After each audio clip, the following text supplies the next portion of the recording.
Welcome to this morning's Operations Committee meeting. I'll start the meeting with a opening karakia.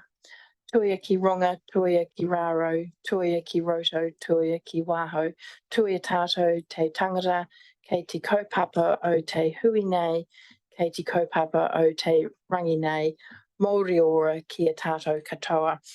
Bind above, bind below, bind within, bind beyond, bind us, the people, to the purpose of our meeting, to the purpose of this day, breathe life into all of us. So, yes, welcome to those in the chambers and to those on Zoom. I think we have Councillor Butler on Zoom.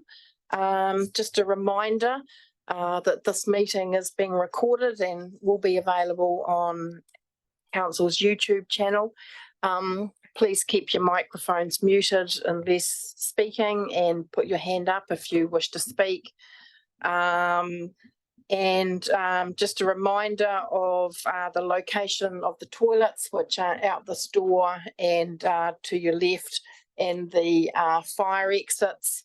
And a reminder as well that we have the media present in the room and on Zoom. So I shall call now for apologies, and we do have an apology from Mayor King. Are there any other apologies?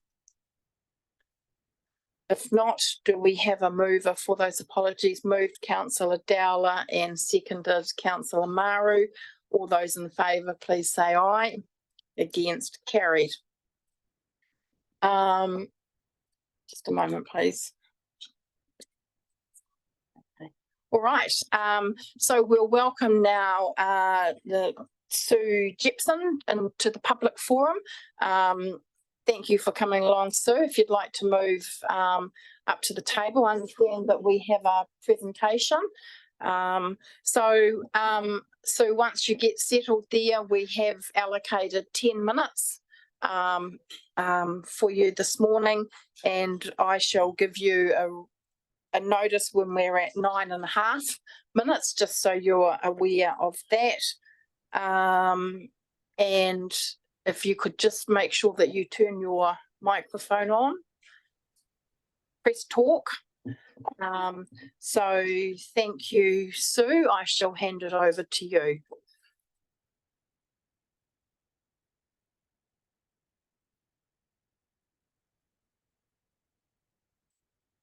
Kia ora. Good morning. My name is Sue Jepson.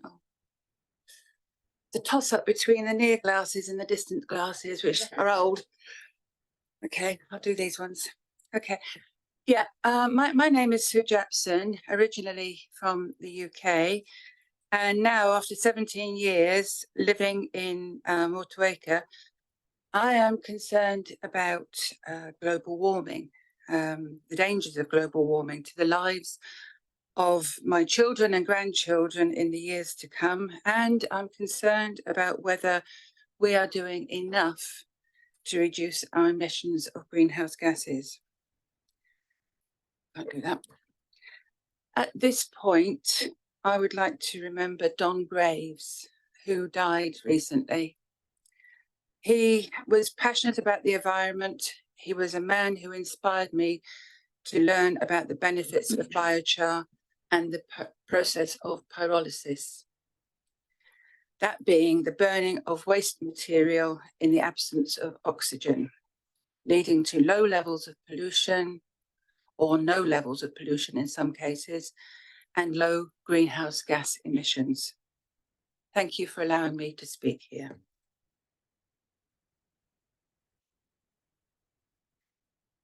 "35 years after addressing Congress about the threat of burning fossil fuels in causing global warming, former NASA scientist, try it that way, a bit bigger, there we go.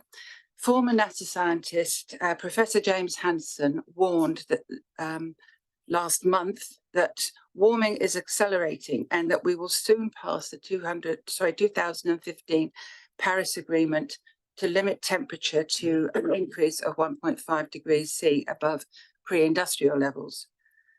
New Zealand responded to that agreement with a large number of reports and directives that I expect have gone under the radar for many Kiwis, but that reflect New Zealand's commitment to that agreement.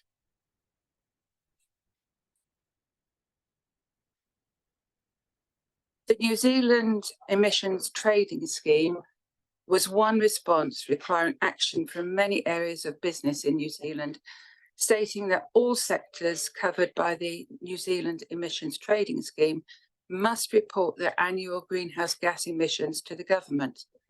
The sectors are many, including forestry, agriculture, and waste. Can I at this point say to you that this is not a polished presentation? I've only just learned how to use PowerPoint. Oh, thank you. It's a bit basic, but anyway, thank you for your attention.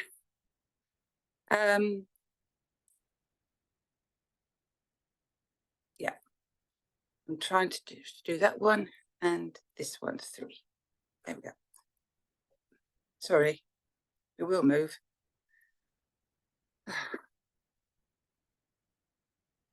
Sorry, we'll get there. All right, I have to read that now. I have to get the long distance barcode out.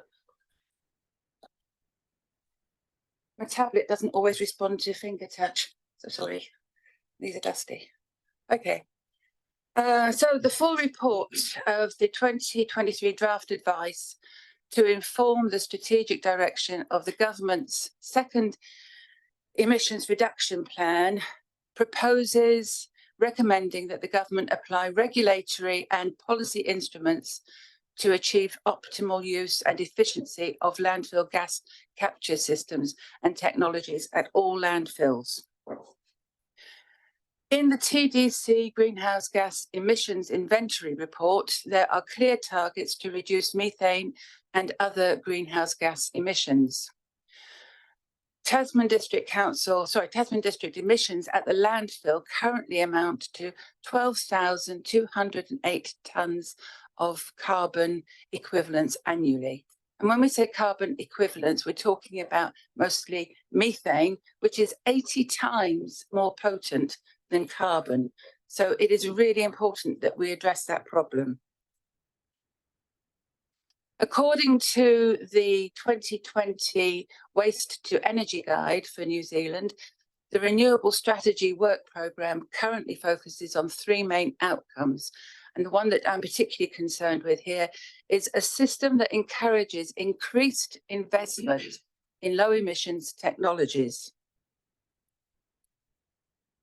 Right.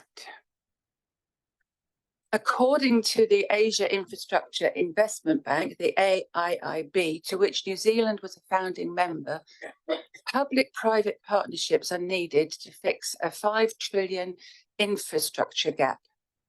AIIB will support costs relating to mitigating and adapting to climate change in New Zealand, and a recent KPMG report suggested New Zealand would need to invest 6 billion in infrastructure costs in each of the next 7 years just to meet its renewable energy targets in 2030, 2040 and 2050. Many international, national and local reports on global warming come with recommendations, advice and guidance to help nations reduce their emissions. Recently, on reading the minutes of meetings and reports addressing waste management in the Nelson Tasman region, I have found numerous references to systems failure and corrosion of parts, among other issues. It's clearly a problem.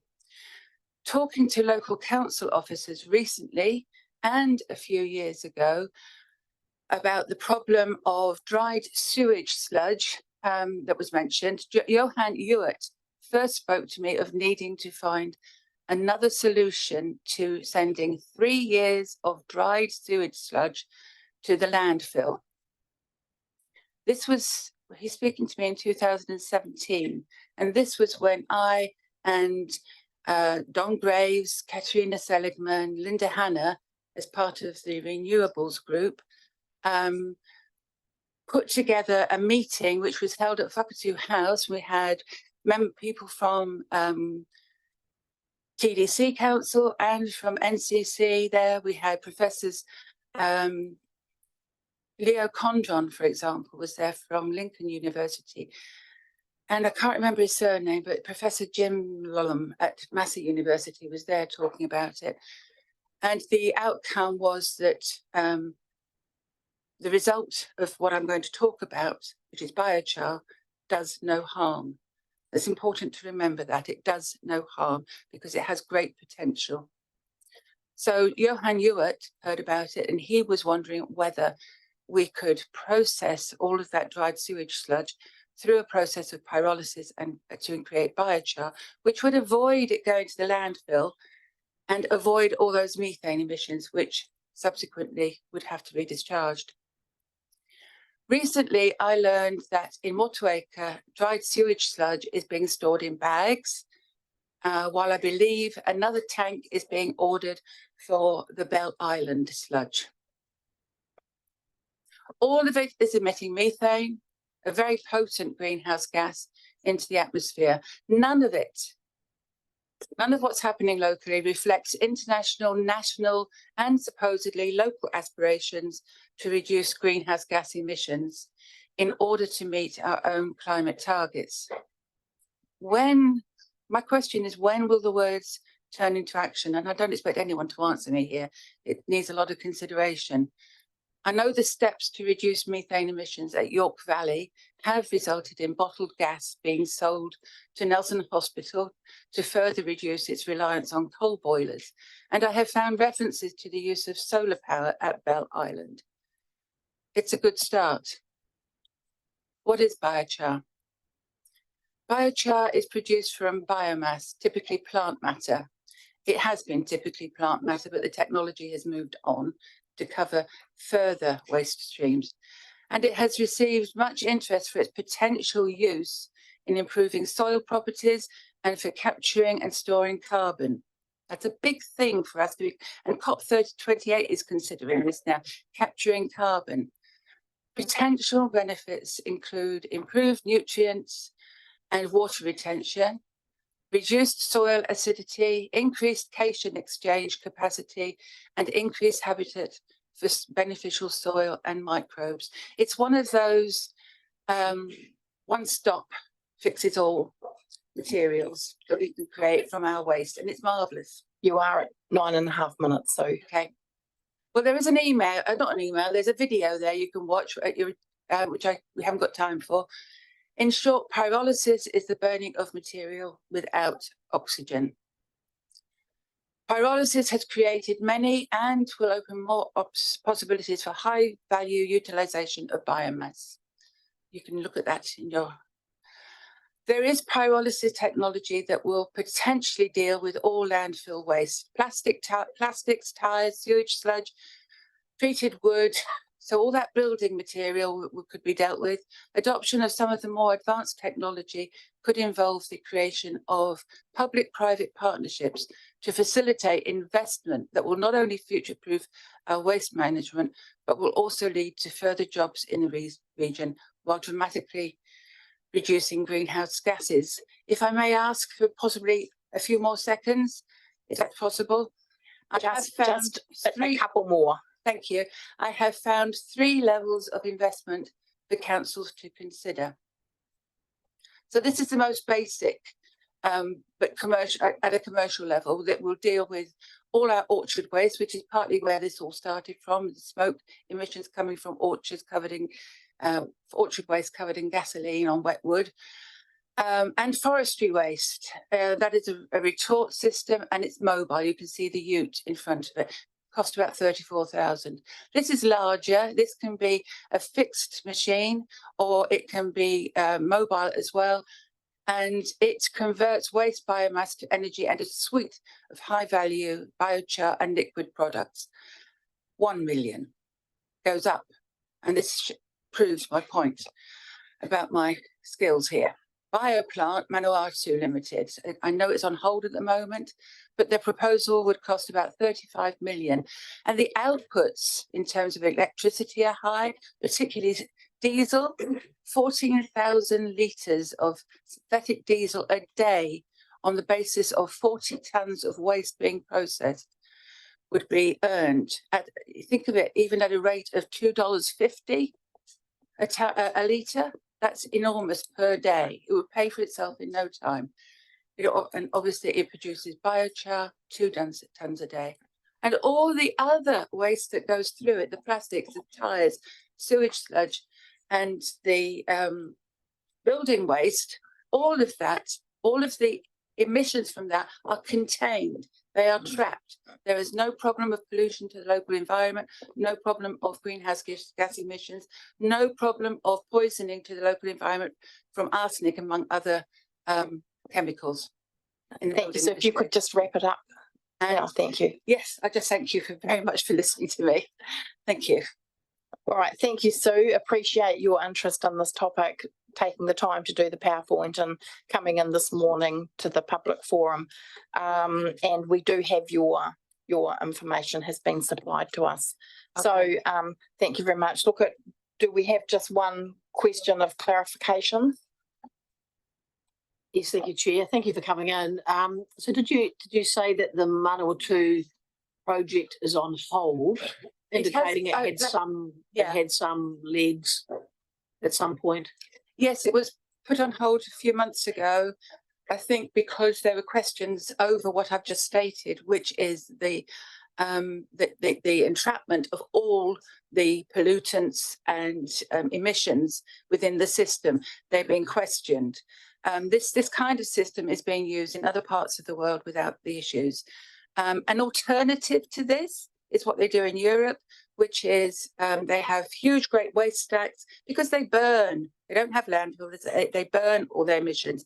This is burning without oxygen, and it's self-promoting in its power needs, and it will earn money for the local councils, whatever, whoever owns this. Might be a public-private partnership.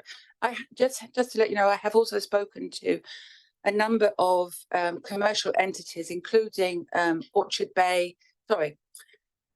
Heath Wilkins of Golden Bay Orchards. He's interested in doing something different. He's concerned about the environment.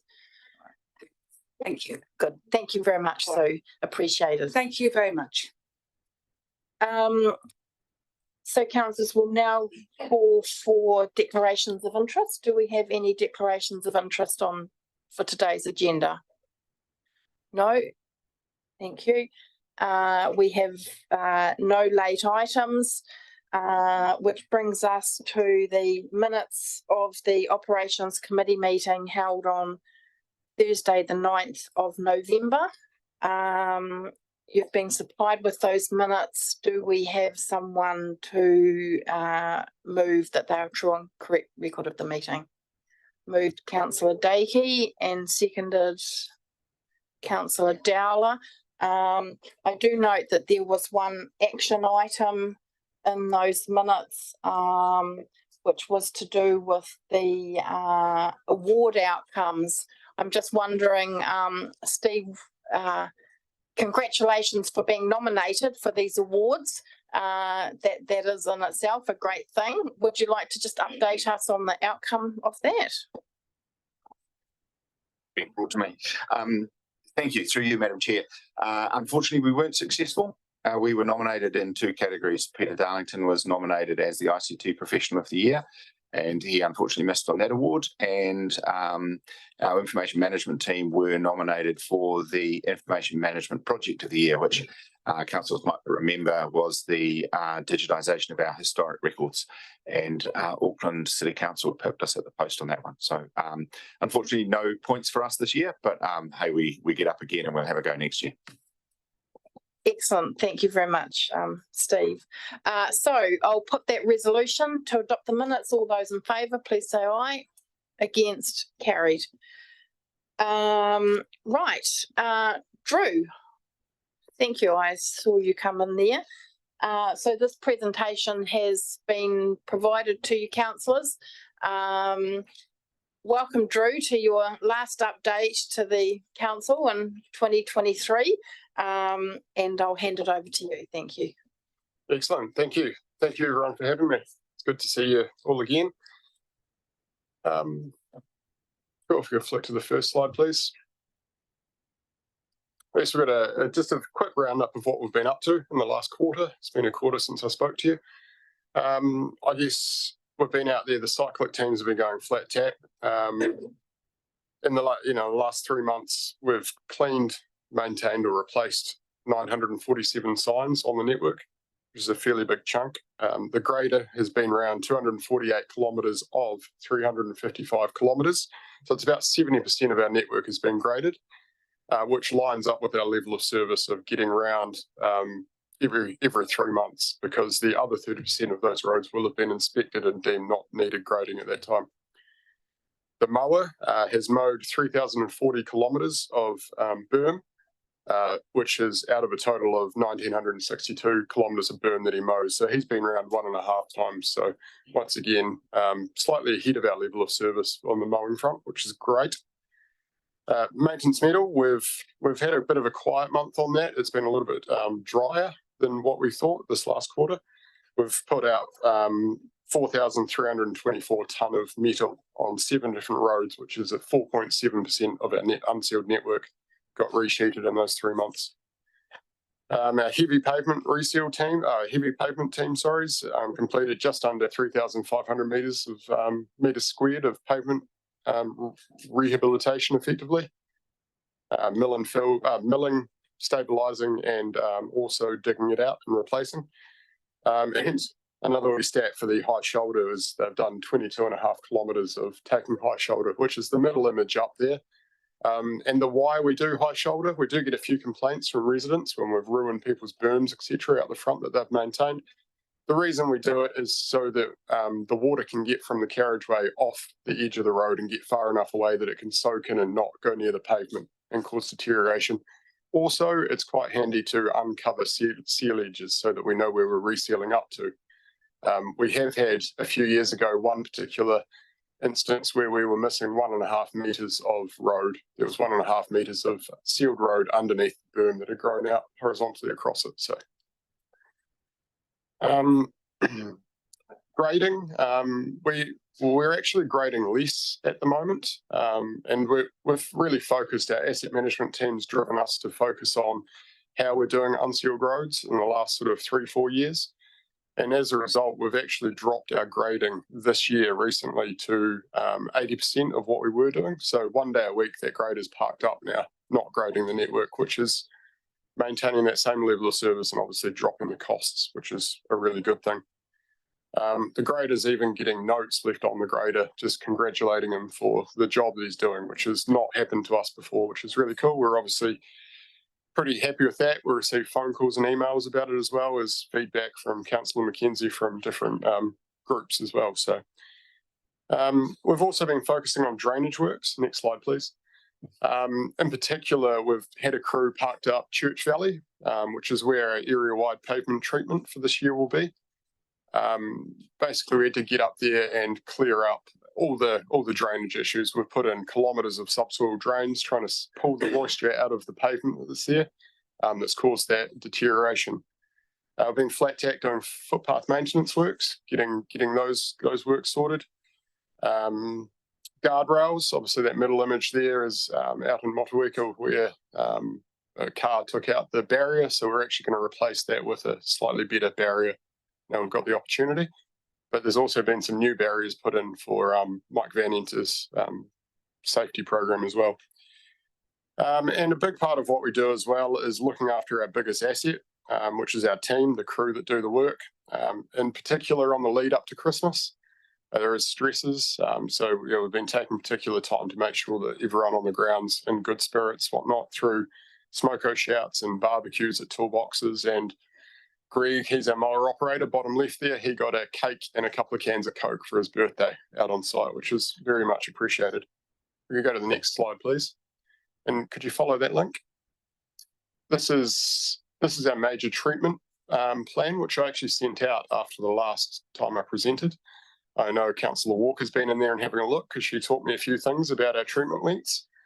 It will open up in an Internet Explorer. Yeah, so I'd recommend you guys jump in and have a look if you've got the time.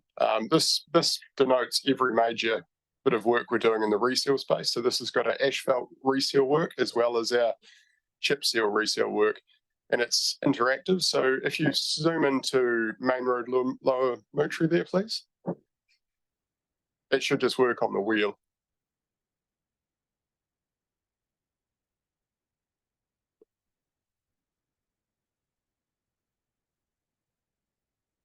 Yeah, that one with the wee tick on it there.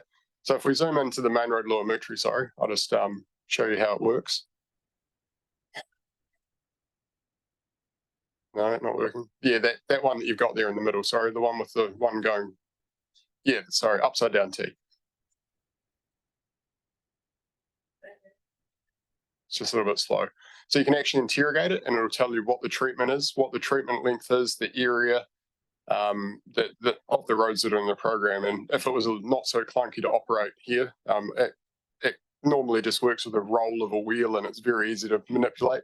You can actually zoom right in and you'll see the different treatment lengths there. So there'll be chip seal on one side of Lower Mootry, Main Road Lower Mootry there. Then the intersection will be asphalt, and then going the other, carrying on will be chip seal again up to the next intersection, which is also asphalt. So very, very good tool if you guys get queries.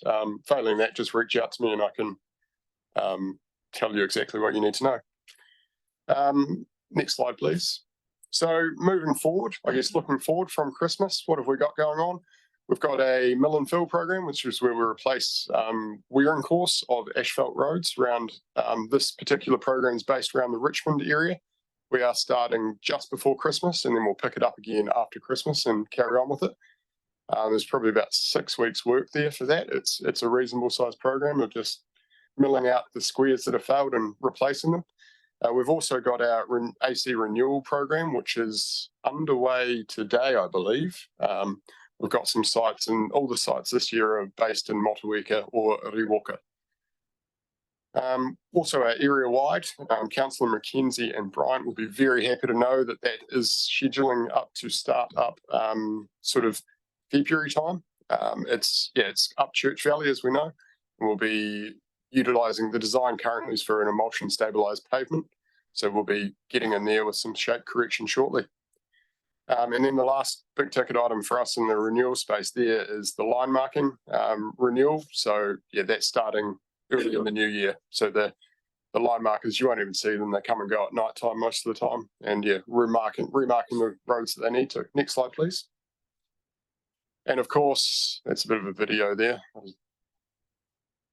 Obviously, the biggest expenditure for us on the network is reseals. We spend approximately about $4 million a year on reseals. So that's, the biggest spend for us. Last slide, once that one's done to.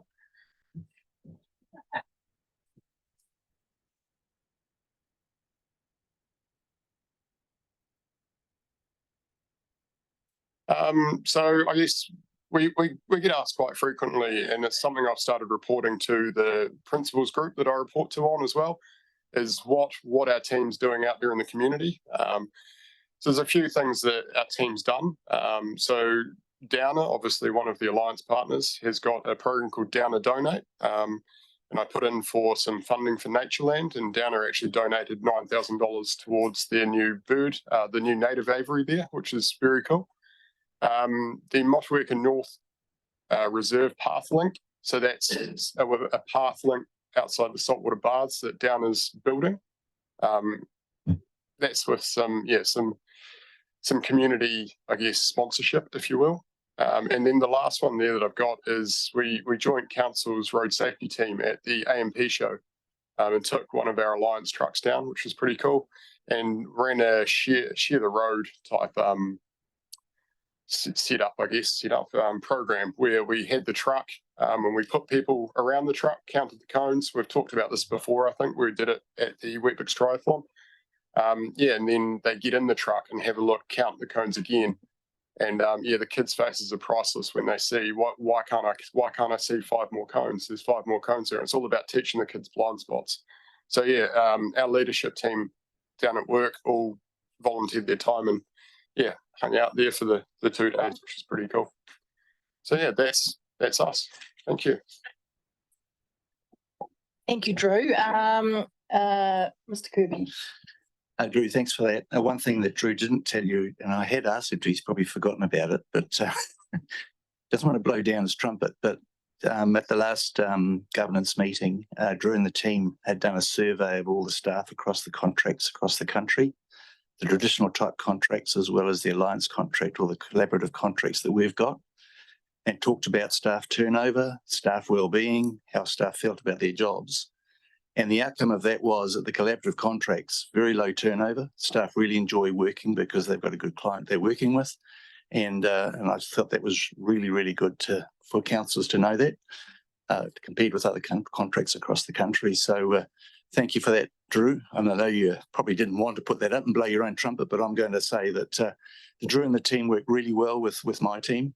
With the infrastructure team, we have staff down there, and as you know, with the greater Sydney Bible one day, we're saving money as well. So, I want to thank you, Drew, for what you're doing, for sharing that information. Appreciate that. Thank you. Thank you. We do have a couple of questions, Drew. Councillor Maru. Thank you, Madam Chair. Another question, but just to thank you. So on Tuesday, the Motueka Ward councillors went out with Drew and we found this really nice speed hump in Lotta Lane. By Wednesday, there was green paint on it. So thank you. So in terms of the response and I guess the benefits of our time meeting with you, it's good. And also just acknowledging North Street, your donation in terms of making that street for Motueka. Much appreciated from the board. So Thank you, Councillor Maru. much better than service request times. I did also reply to your email this morning on that one, Councillor Maru.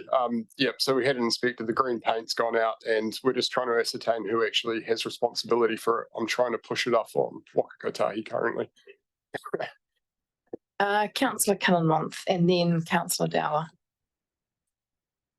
Through you, Madam Chair, I'd like to thank you for all your work and your team's work this year and wish them all the very best for Christmas and New Year and have a good breakaway.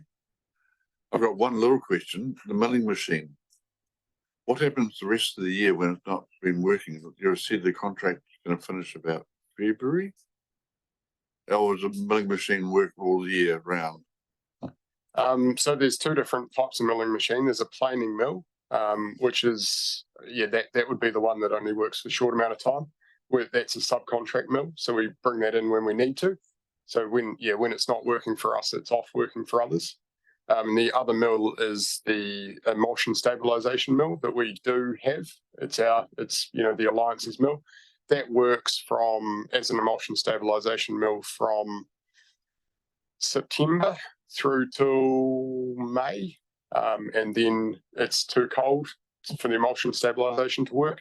But however, it does just turn into a bobcat then, so that we've got the bucket for it as well, so it can be used for other activities.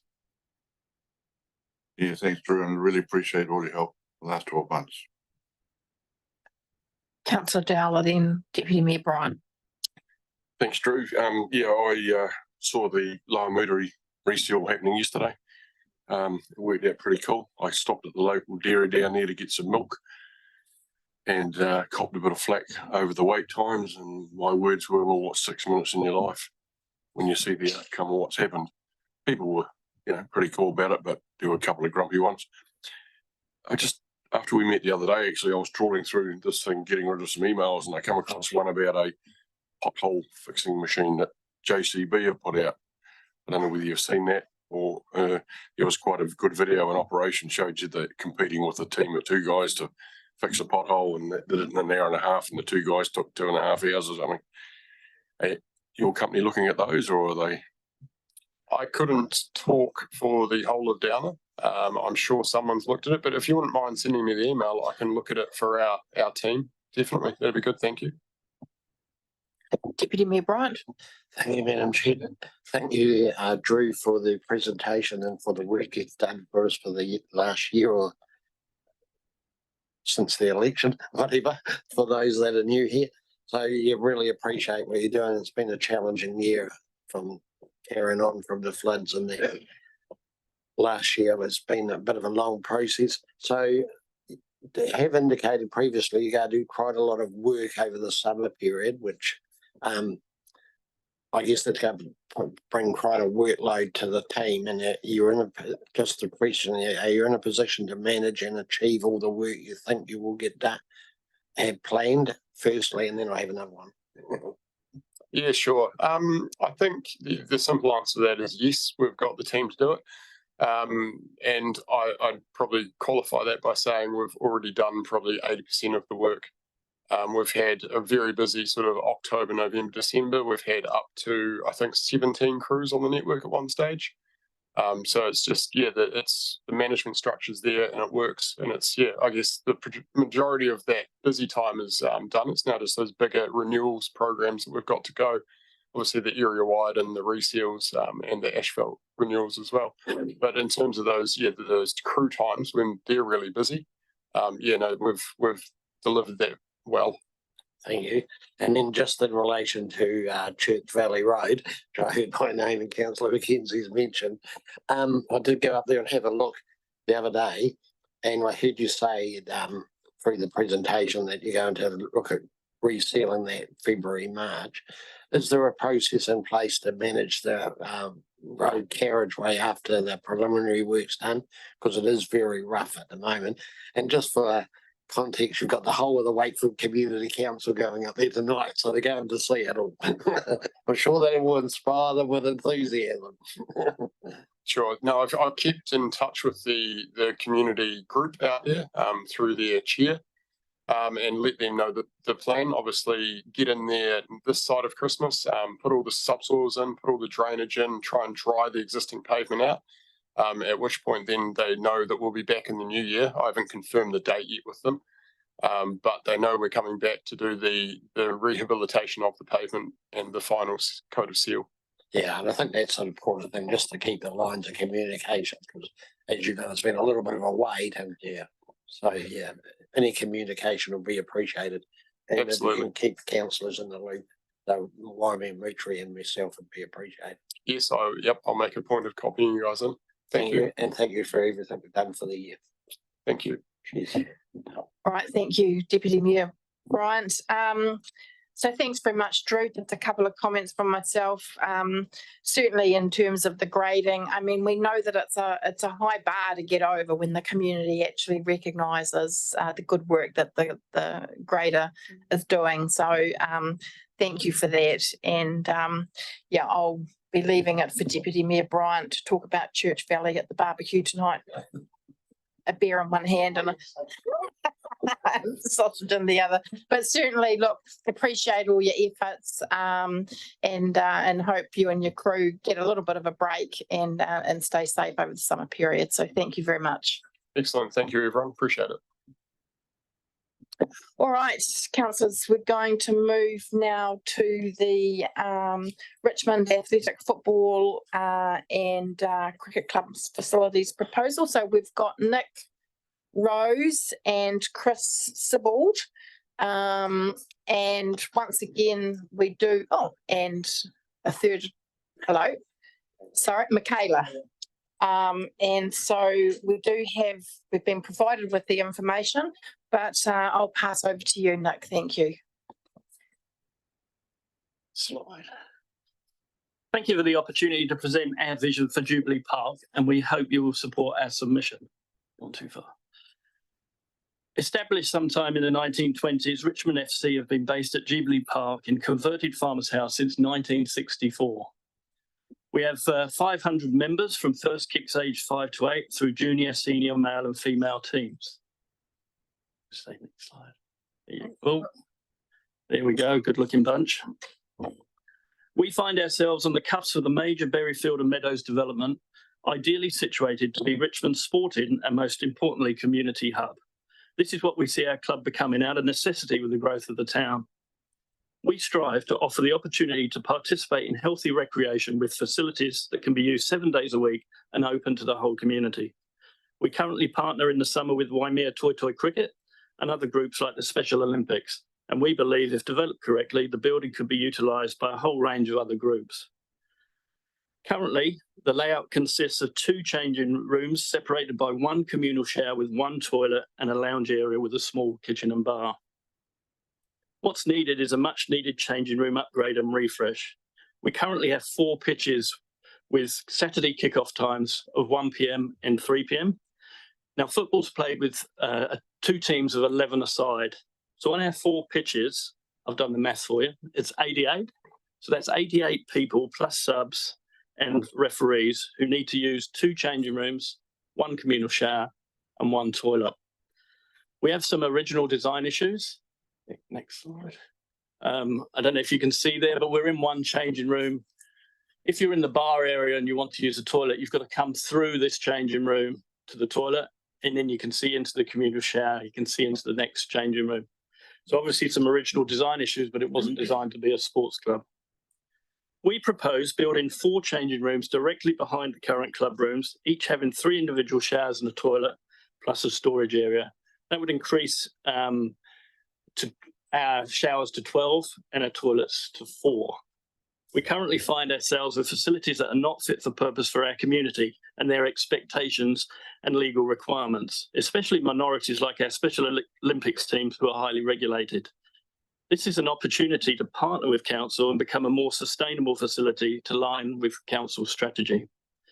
The barriers and issues we want to address are, can we accommodate groups of male, female, gender non-specific, children, the LGBT community, mentally impaired and minorities with facilities that cater for their basics being their well-being, safety, equal opportunities to participate in sport with dignity and privacy. We find ourselves with facilities unable to cope with future projected growth. The club currently has been soundly run and is currently financially stable and able to meet expected running costs, maintenance and ongoing associated expenditure. But as a non-for-profit organisation, we do not have the resources to be able to fund a major project. Ideally, we'd like to demolish and build the Tim King Stadium with all-weather pitch, floodlights and grandstand. But we believe the minimum required is to build the changing room, showers and toilets and storage to meet today's needs with an eye to future growth.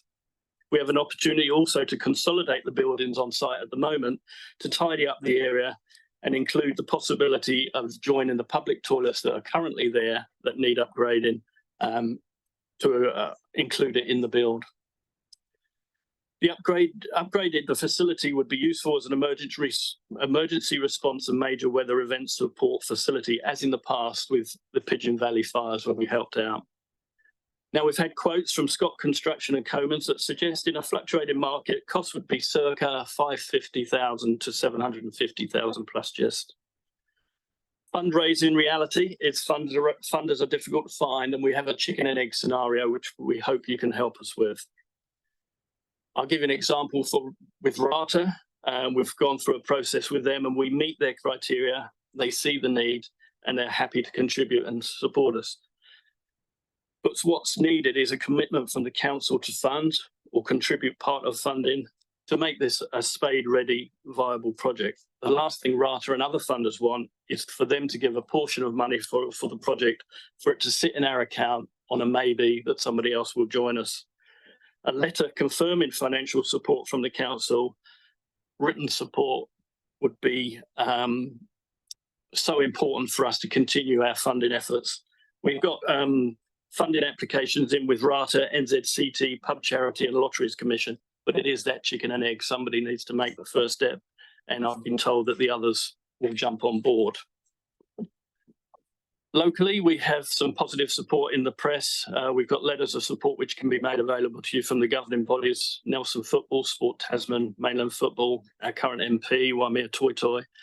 There's quite a few out there. And we've had a lot of interest also from local companies who would like to donate and help in one way or another, whether that be product, labour or time. Now, our contribution will come from our 500 members. We have skills such as architects, builders, plumbers, project managers, managers, all qualified and happy to help lower and control costs. The architect drawings you've seen in the display were donated by a member, and obviously that's cost saving, which will be doing all through this project. Fundraising realism.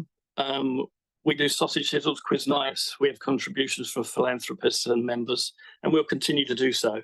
We'll play our part. Thank you. We would like council funding and a letter of intent to be able to pass on to funders to support our project. We hope you will consider this submission as a suitable investment in our community to enable all spectrums to enjoy playing sport in our region. This resource, in partnership with the council, should be utilised by many non-sport sectors of the community as a multi-purpose hub, a worthy legacy for our future growing population, a community hub uniting a growing population. Thank you for listening. All right, thank you very much, Nick. I think we do have time for one or two questions if we have any. Councillor Mayling. Morning, Nick. Good to see you.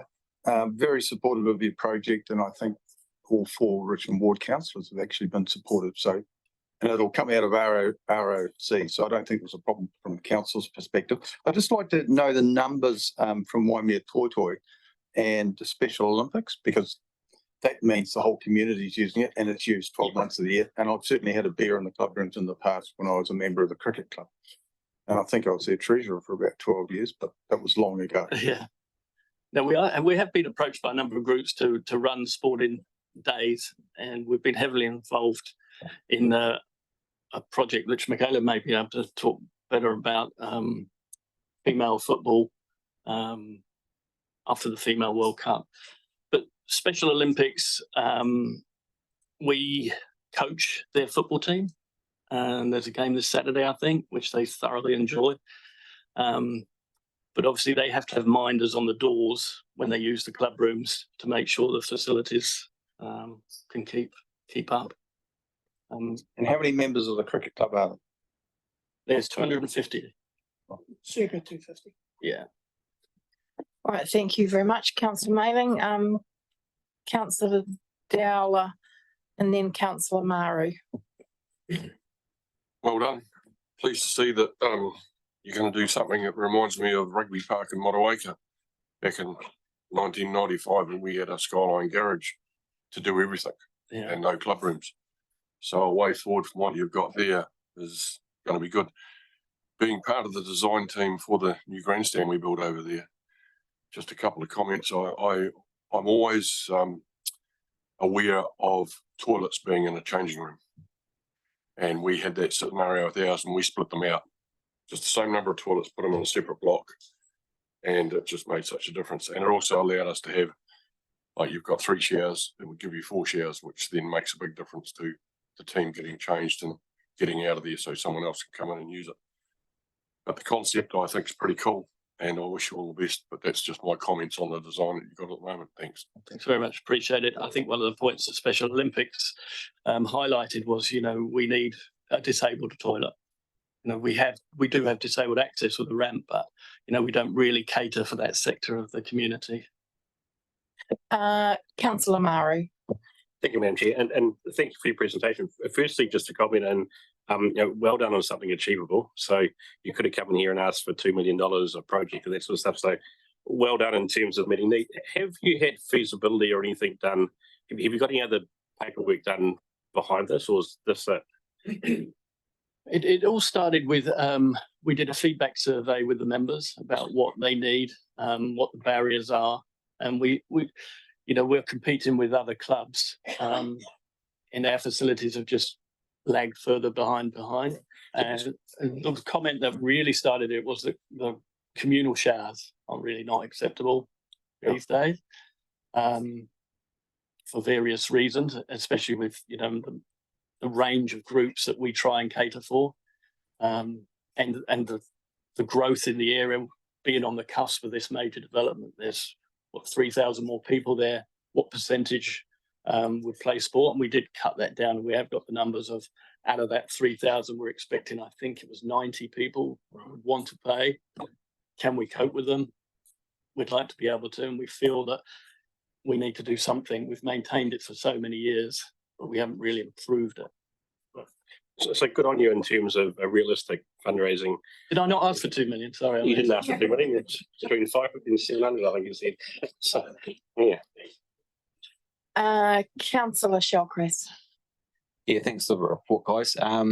After going to the Sports Tasman Awards last Friday, I think what you guys are doing out there is amazing, and just keeping people in sport, especially those people that can't afford it, it's not accessible to. So Yeah. definitely support it, and I think it's amazing what you guys do, and good luck with the future. Thanks, appreciate it.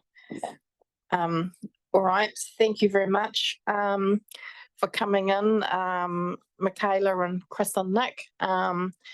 Sounds as though you've definitely got the support of the Richmond ward councillors who hold the purse strings for the reserve financial contributions. I'm pretty certain that the Tim King Stadium's more likely to be out at Wanderers and Brightwater, but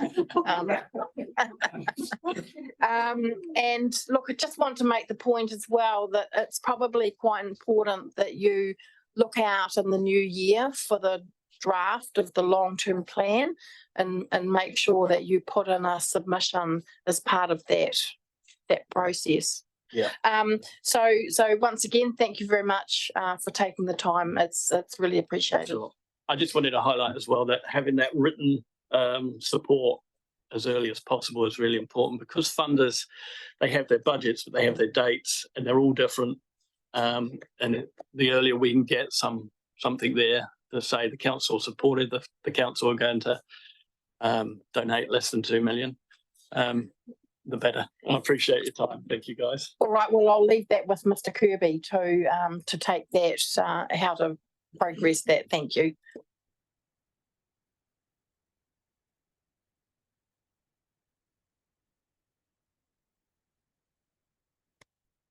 All right. We're going to move on now.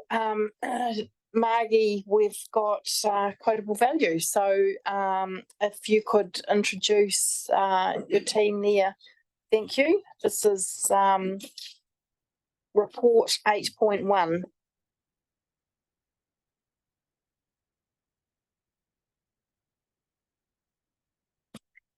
Thank you, Madam Chair. I'll take the report as read, and if it's okay with everyone, I'll introduce our speakers and then we can have questions at the end.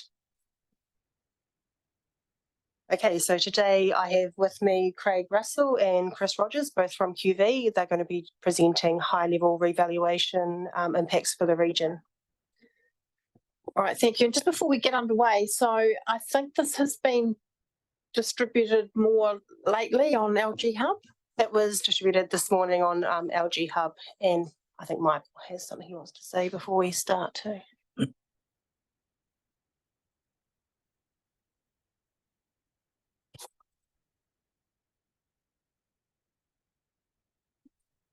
Through you, Madam Chair.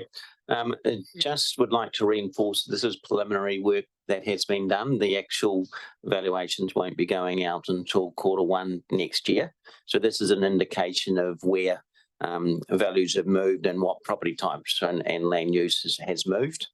The presentation was labelled as confidential. I've reviewed it from a Waimea perspective. There's no grounds to withhold the information under Waimea. So that's a decision that was made this morning, just to let you know. Although once again, I would say, this is preliminary work. There's still quite a bit of work to be done around the revaluation and its impact. If I could also comment further, the council is part of Te Ura Kahika. We had the benefit of having the Valuer General at our last meeting in Wellington several weeks ago. He reinforced the challenges that the whole valuation sector is facing in terms of obtaining the information they need to do accurate valuations, particularly in light of rural land and rural areas where there's a lot of information required to get an accurate valuation. And so he was complimentary towards the work that was done, but just reminded councils that we have a part to play in ensuring that our valuers get all the information they need to do accurate valuations. With that in mind, I'll hand back to you, Madam Chair. Thank you. All right, Craig and Chris, over to you. Thank you. And we will, councillors, we will take questions at the end of the presentation. Lovely, thank you. Thanks for the introduction. Yeah, my name is Chris Rogers. I'm the South Island Operations Manager for QV, and Craig is the Craig Russell, the local manager here off the top of the south. Looks after the 3 TAs at the top of the south. Yes, yeah, and thank you for that introduction. It has been a challenging time for us in rating valuation over the last 4 to 5 years, and I'm glad to hear that the OVG has passed that along to you. Just today, just to stress again that this is a work in progress, this revaluation. What I'll be touching on today will be a little bit of the legislation and the rules around rating valuations, a wee bit of our process on how we attack a revaluation, the high-level revaluation results just at an initial stage, and then just your key dates when this will be implemented, notices going out to ratepayers and such. Yeah, so we're bound by the Rating Valuation Act of 1998. This sets pretty strong guidelines on what we need to do to perform a revaluation, and under that is the rating valuation rules. And that stipulates that the Act stipulates that our auditors, the Officer of the Valuer General, they regulate rating valuations across the country. And as we alluded to earlier, the OVG, our auditors, have made it so you won't be able to read all that, so don't worry too much, but I will talk it through it. They've implemented in the last 4 or 5 years a bit of a traffic light system for us to make it possible for a delay in a revaluation where we hadn't had it previously. They've changed sort of the operating environment that we have for revaluations in a year. Where previously we would complete all the revaluations in the first 6 months of the year. They've extended that out to about 9 to 10 months of the year, which has some implications down the track for particularly processing objections and getting those values out. So the way rating valuations work is that if we will complete your revaluation, as that date will be the 1st of September, and those will be used for rating purposes from the 1st of July. There has been, with the change of the system, there's possibility of a delay to make sure that those values are robust enough under the auditor's eyes so that we can, you guys can rate on those from 1st of July with confidence. That traffic light system that they implemented about 3 years ago, that has evolved to something that we've called in-house as the rainbow, the OVG rainbow, with an extra couple of colours. But essentially the blue is just a strong green, and a purple is a close orange. Rating valuations, just a little bit there, are a snapshot in time. So for the Tasman district, it's the 1st of September, and the market changes before and after that. We need to really hone in on that date and what the market was doing at that time, using sales evidence around it. And obviously in the 3-year period since the last revaluation, there's been a lot going on. We've had a market that's increased significantly from 2020, and it's also started to come back and soften. And now we're into a period where we're flattening out a wee bit, which is lovely for us valuers, so we can get nice sales around a flatter market, I should say. Rating valuations also do not include plant and equipment or chattels or trees. And they, just to stress that we interpret the market from sales evidence. So the community sets the market for what they're willing to pay for a property, and we will interpret that evidence. A little bit about our process, and that first one is key for us, that planning with the OVG and council, and that's been really stressed with our auditors of late, just that more collaborative approach and getting all that information from councils, because particularly in this last 3-year period, in such a dynamic market, it has been key to make sure we've got access to all the information available to us to make sound decisions. We're out there looking at all the sales, all the data. It's always a vision to improve our data fields that we have within the DVR that you guys own, and we look after for you.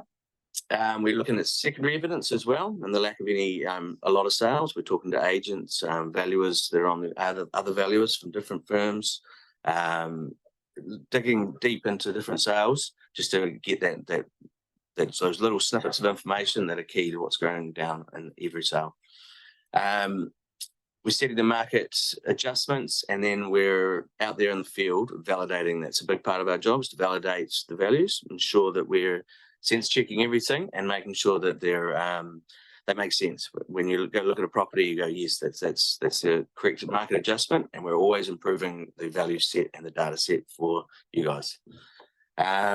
What we've done of late as well is we've, on reaction to the additional stresses that the OVG's put on us in the last few years, we've brought in our own in-house quality assurance team. We've always had a peer review system, but we've actually employed 3 former OVG auditors in-house. So we do an audit before the audit, as it were. So we've actually got a local registered valuer works out of the office that is former OVG auditor as of last year. So he now works for us. So that's got string to our bow. Yeah, that's just a wee bit about that system, how our quality assurance team will validate all, verify all that information and sense check the market research that we've done. They're just along on the journey, right? I don't expect you to be able to read all that. There's a lot of information on that slide. They're along with the initial review of the values and our proposed indexes and changes that we're proposing to make. They will validate those before they happen.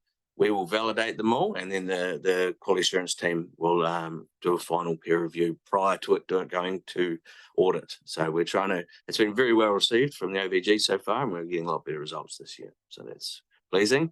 Another thing has been building our team. So we've got the most valuers in the country working for QV. We've got 7 registered valuers working on this particular job, and another 4 or 5 supporting valuers, graduate valuers. And we've also got other registered valuers involved that are not up here, working on specialist properties such as utilities, things like that, and behind the scenes.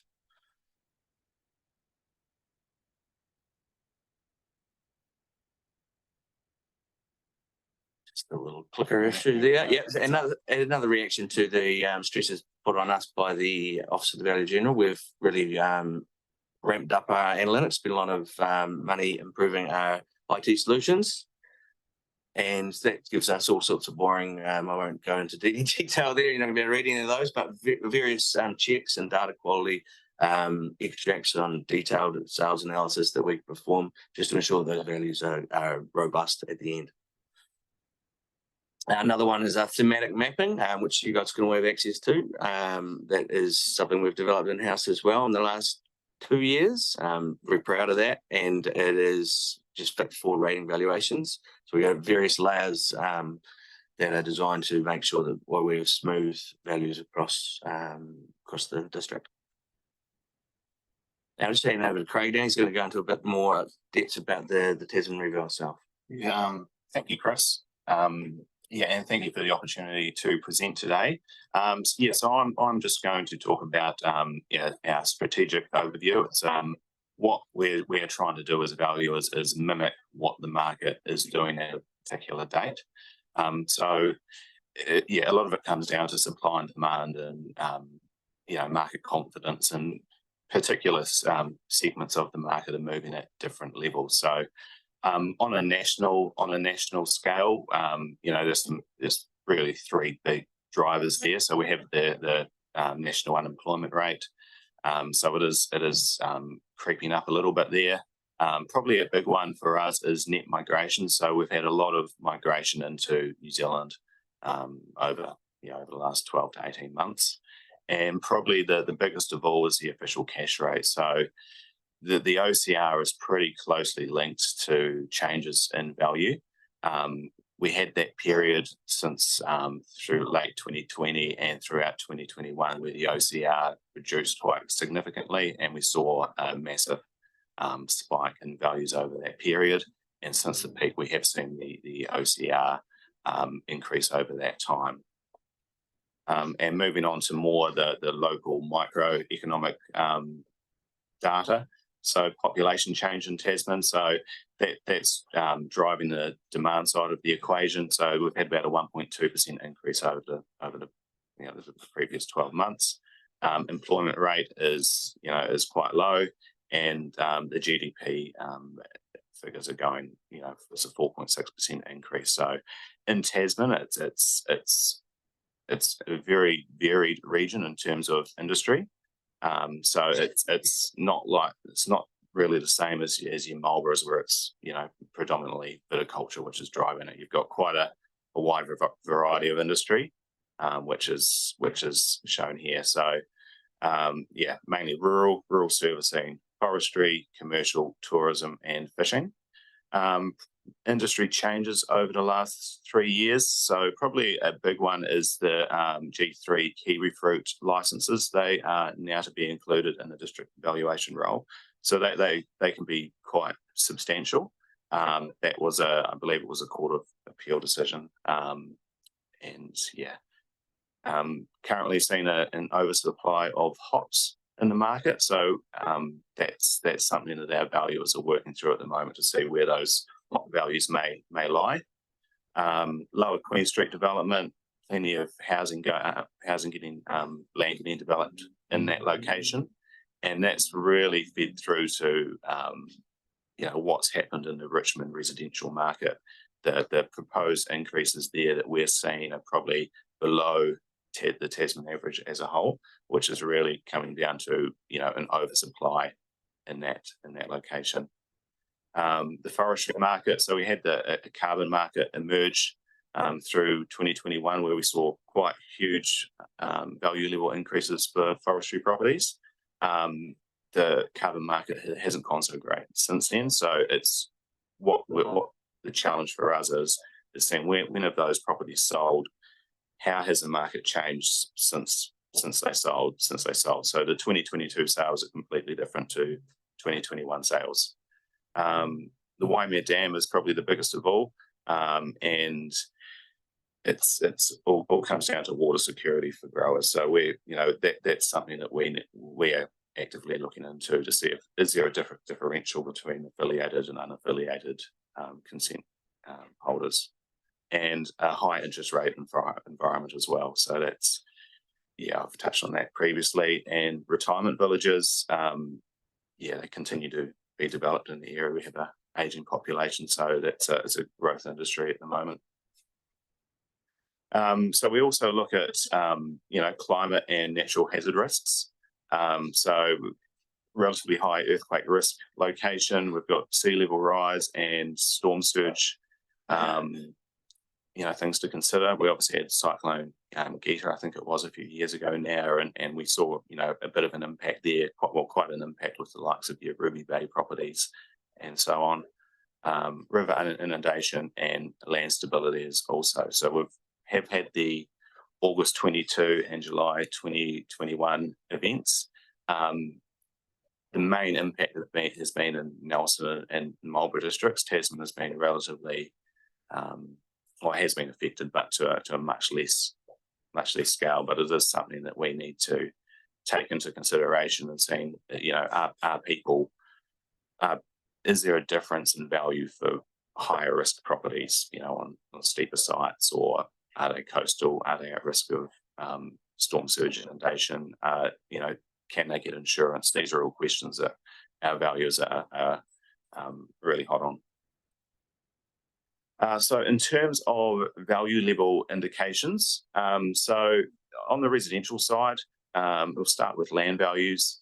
Your typical entry level land section in Richmond, you probably are in the early 300s in terms of that sort of range, with an average value around 400,000. There are obviously differences within that scope, but these are averages. Motueka, entry level smaller sites around 280, average land value in the mid threes. And Takaka, the range is generally between 250 and 325. So there are obviously differences for your cross lease sections and your unit titles and that sort of thing, but these are typical sites. Rental ranges, yeah, they're on the screen there. So 550 to 700 for a typical 3 to 4 bedroom home, and 420 to 500 for your typical 2 bedroom unit or smaller house. So in terms of what does that mean on the residential side of things? These are your typical capital value changes that we would expect to see. So you bear in mind that these are very preliminary figures. They are subject to change, but our valuers are seeing that, you know, in the Waimea area, 15 to 25% increase. So the Waimea covers the likes of your Mapuas and Brightwaters and Wakefields and the Waimea Plain type areas. Motueka 10 to 18%, Richmond 5 to 12, and Golden Bay 22 to 30%. So Golden Bay is probably an interesting one because they are coming off a lower base, so their average value comes off is lower. So in real terms, a dollar amount change is probably not as different as what that probably indicates. This is a snapshot of the Tasman district and where values have been heading for residential property. So that vertical blue line is the last revaluation date. And you can see that we had quite substantial growth right through to late 21, early 22, and then it has dropped off. And over the last few months, we have seen a stabilisation. So these are our indicative capital value changes for Tasmans for different sectors of the market. So along the bottom, we have dairy, pastoral, horticultural, forestry, lifestyle, residential, commercial, and industrial. The blue lines are what we would think would be the higher end of where we think the values may end up, and the orange are at the lower end of where we think they may end up. So bear in mind that these are averages for the whole district, so specific parts of the district may move at different rates. So horticultural properties stand out there, quite significant increases there, and that's a pretty similar graph to what happened, what we saw in Marlborough with the horticultural properties having strong increases as well. Moving on to commercial and industrial part of the market. So rental levels are generally up 10 to 15% over the last 3 years, and the yields are slightly reducing for your commercial properties and a slight increase for industrial properties. What does that mean? That we're looking at an overall likely increase between 15 and 25% for commercial industrial properties. Moving on to rural. I'm an urban valuer, so this is not my strong suit, but we're looking dairying 30 to 35, horticultural 45 to 50, pastoral 20 to 30, and forestry 25 to 30. So if we were to do the valuation, you know, late 2021, we might have seen even higher changes. But given the market has retracted, those increases are, obviously come back. So yeah, and finally, so the effective date of valuation is the 1st of September. Public notice date is the 20th of March next year. Owner's notices are posted from the 27th of March. The objection period closes on the 2nd of May, and they are used for rating purposes from the 1st of July. So thank you for the opportunity to present, and if anyone has any questions, we're happy to take those. All right, thank you, Craig and Chris. Appreciate you working through your slides there. We do have some questions if you've got time for that. So we'll start off with Councillor Killenmonth, followed by Deputy Mayor Bryant. Thank you, and through the chair, thank you very much for the presentation. There's some big percentages going in there, isn't there? We're going to hit a wall soon, wouldn't we not? Anyway, but my question is, Chris, you mentioned at the beginning about the re-evaluations and the review of the evaluations. Knowing that we've got some sovereign citizens out there who want to try and slow everything down, I'm just wondering about the numbers that you're getting of requests or you're likely to get that are asking for a review of your evaluations. Is that getting worse, getting better? Is it likely to affect your outcome? Like, you know, Is there a lot of them going to be coming, do you think? What's your gut feeling? Good question.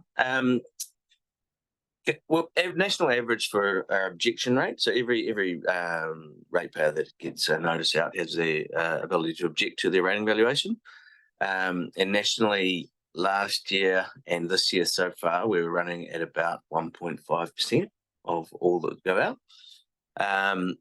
The strange thing there, well, not strange thing, the interesting thing there is historically residential properties would object and want an increase to their capital value, and whereas rural and commercial industrial would want a decrease. What we've noticed in the last year particularly was that with the big increases and then the flattening of the market right at 2022, there's a greater number wanted a reduction. What we're seeing now, it's more like it was that was about 65 to 35% nationally. Now we're looking at about 50-50 as we're going out because the market's come back enough and it's flattening. So there's a bit more. We're also in a situation where we're September as that date, and people are getting their notices on the 27th of March. So there's quite a bit of time in there. That's not as big of a deal this year as it was last year from a national average point of view because the market has flattened so much over that time. Last year it was still all over the place. So if I was to, 1.5%, and then, if they're unhappy with the resolution from that, they can progress things to the LVT to take things further, and we handle them then as well. Thank you. 1.5% is not a lot, is it? No, it's pretty good. We're pretty happy with that sort of number, and it has reduced since the pressure, the OVG's pressure on us has helped that as well. So there's a cost to that, obviously, but it is, we've upped our game there. Thank you. One of you might just need to have your microphone off if you're, otherwise we run into a problem. So people on Zoom can't hear if their microphones don't work. Okay, Deputy Mayor Bryant, then Councillor Maru. Thank you, Madam Chair. I just wonder, Elaine or Rachel, if we could bring back up the bar graph that's headed up indicative capital values change by category. And I just want to ask you, Craig and Chris, just about a couple of things here, if I may. Just in relation to the horticultural and the 50 to 45% increase, and you talked about the hops not being in so much demand. So is the hop recession, for the want of a better word, reflected in that increase, or is that how much does the hop market reflect in the horticultural values? Well, it's a very complex horticultural market in Tasman with all sorts of different horticulture all around each other. So it's I'm not working in the horticulture myself, but that demand for horticulture is driven mainly in the value level from the land. If you've got the hops will have a degree on it, but because there's so much varied horticultural activity, if it wasn't in hops, then someone might put vineyard in it if it was suited. So there's the value level there predominantly is driven by the land and the G3 licenses for the kiwi fruit if it's kiwi fruit. Thank you. And just relating to dairy and pastoral, and you're showing 35 and 30% for those two categories. Does that reflect, and I know that you've done the valuation at September 23, as I understand it, and probably the market was coming back, but has possibly come back quite a long way since then. And if some commentators are right, the outlook for those industries is not going to get better for some time. Do you take that into consideration? And also on the, I suspect these graphs are based on a low number of sales, are they, across the district? Yes, yes, we do. We did take that into account as at the 1st of September, the market conditions. I think it's a wee bit misleading in that those dairy sales will be, a number of them will be pressure from other industry on those dairy properties. If it's pure dairy, the return has not been as strong, and that demand for a pure dairy farm is not quite there. So that will be a little bit misleading. And the same, the pastoral, there'll be an influence there from a lifestyle perspective as well, because there's a lot of, a lot of our job is sorting out the cusps between different categories of property. So your lifestyle, where does it turn into a pastoral? There's no firm, hard, fast rules about these. So these are some, when the lifestyle market has been strong, which it has been relatively strong over the last wee while, that drives up those smaller pastoral lots. And yeah. Yeah, and I guess the challenge is, and we've seen it before when the market changed from the valuation day, but what I think's going to make it worse this time is that you've got quite a lead time to you sending these valuations out to farmers. You've done them in September, but they're not going to get them to May, and the market could be looking a whole lot worse by then. Yeah, no, it's what the heck's going on here? I know, I'm totally with you, and it is a frustrating thing from us. We're quite happy to have all those revaluations completed in the first 6 months of the year, but we've been extended out by our regulators in that regard. So there is that lag time. To saving grace, this year compared to last year, the market has flattened and is pre-election and then smoothed out. There's a lot more sales around at a flat level, whereas last year it was still all over the place. Thank you, Madam Chair. Councillor Maru. Thank you, Madam Chair. And my question relates to the slide where you've got the climate and natural hazards. So 2 questions. One, where do you get the data behind that? Is it from council? Is it the data we use? And secondly, regardless of that data, is that then off balance because there's still high demand for those properties that are coastal? So 2 questions. Yeah, it's very difficult because you've got a coastal property that could be on the side of a cliff. There could be storm surge inundation, or all sorts of issues, but it's got a cracker review and someone wants to live there and buy it. So it is very much a case by case basis now. We get as much information, hazard information as we can from council, and look at the little bays individually. So that information for Tasman comes from us in terms of the hazards and risks. A great portion of it, yes. I'd just be interested, not now, Mike, in terms of what level of rise it's judged on, because there's a couple of choices, whether it's medium or high. So at the end of the day, we always go back to the sales evidence, and yeah. Thank you. Councillor Dowler, then Councillor Ellis. Thank you. Being a Motueka Ward councillor in the middle of the horticulture, I do have concerns on your numbers. Yep. You say you go out and talk to the coalface, maybe. Hopefully you do. I can pick on 2 or 3 properties around, and I know it's a High Court decision about the G3, but I know that the parents have bought the G3 years ago when the gold kiwi fruit came in.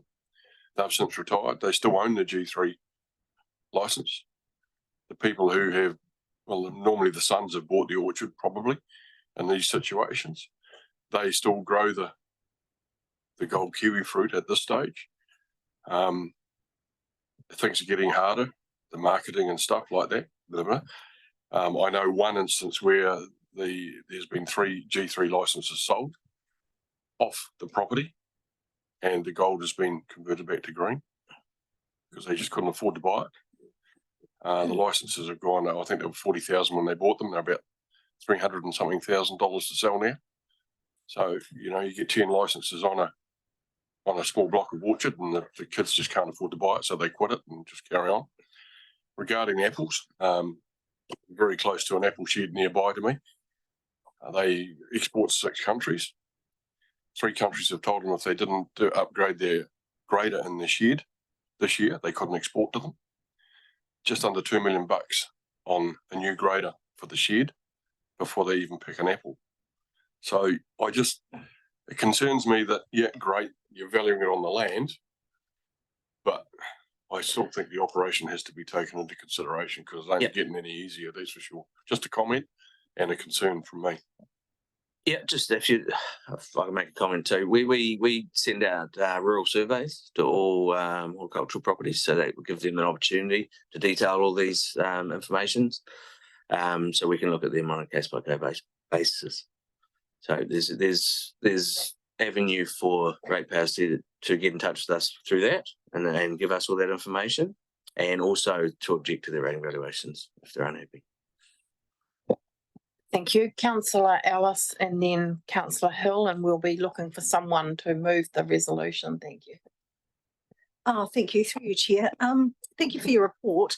I'm just wanting to get some clarification around the industry changes slide. In the slide, it says the Waimea Dam has now reached practical completion and will enable growers with water security.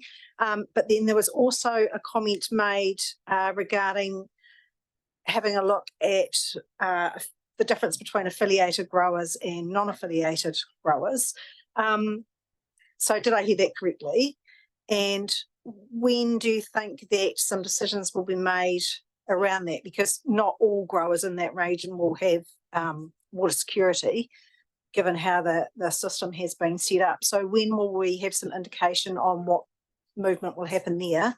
And also, secondly, has there been any impact with the National Policy Statement on highly productive land? Has that had an impact on those rating values as well? Thank you. Yeah. So we're still in our market research phase with regards to the affiliated and non-affiliated. We'll be looking at sales of ideal perfect world. You get one of each right next to each other. But we have to get all that information and then make some adjustments on a case-by-case basis. A lot of our rural commercial industrial properties will be reviewed individually on a detailed sales analysis, a detailed worksheet, and those individual property characteristics taken into account, whether they're affiliated or not. But we still have to have some determination between the two at the moment. So we can't give you any hard and fast. We're giving you today indicative ranges of value levels that we've got from our initial research. So we've still got the guts of 3 months here to nut out all that. And the land use national policy, yes, that is taken into account. It's actually a layer on our new mapping system that we've got as an overlay, just as a restriction on future development. And that's definitely taken into account. Yeah. Thank you, Councillor Hill, then Councillor Shawcross. Thank you, Chair. Chris Hill, Golden Bay Ward Councillor. Although coming off a low base in Golden Bay, what's generating the movement in your thinking? You want me to do that one? Yeah, sure. I'll do it. Demand for property, so people wanting to buy the property. So it will all come back to our sales evidence of what we've had over the 3-year period, and ideally the closest sales we've got to around September 1st. So there'll be some, and it's from a low base and relative to our 2020 figures. So that increase, we would have seen in 3-year period sales over that period by that sort of amount. And as our market research tells us where we saw the market at the 1st of September, and we saw it as around what did we say, 25% increase in there. Yes. And initially, yeah. I'm trying to frame a question in my mind around how accurate you are, but I don't know how to frame it in a way. So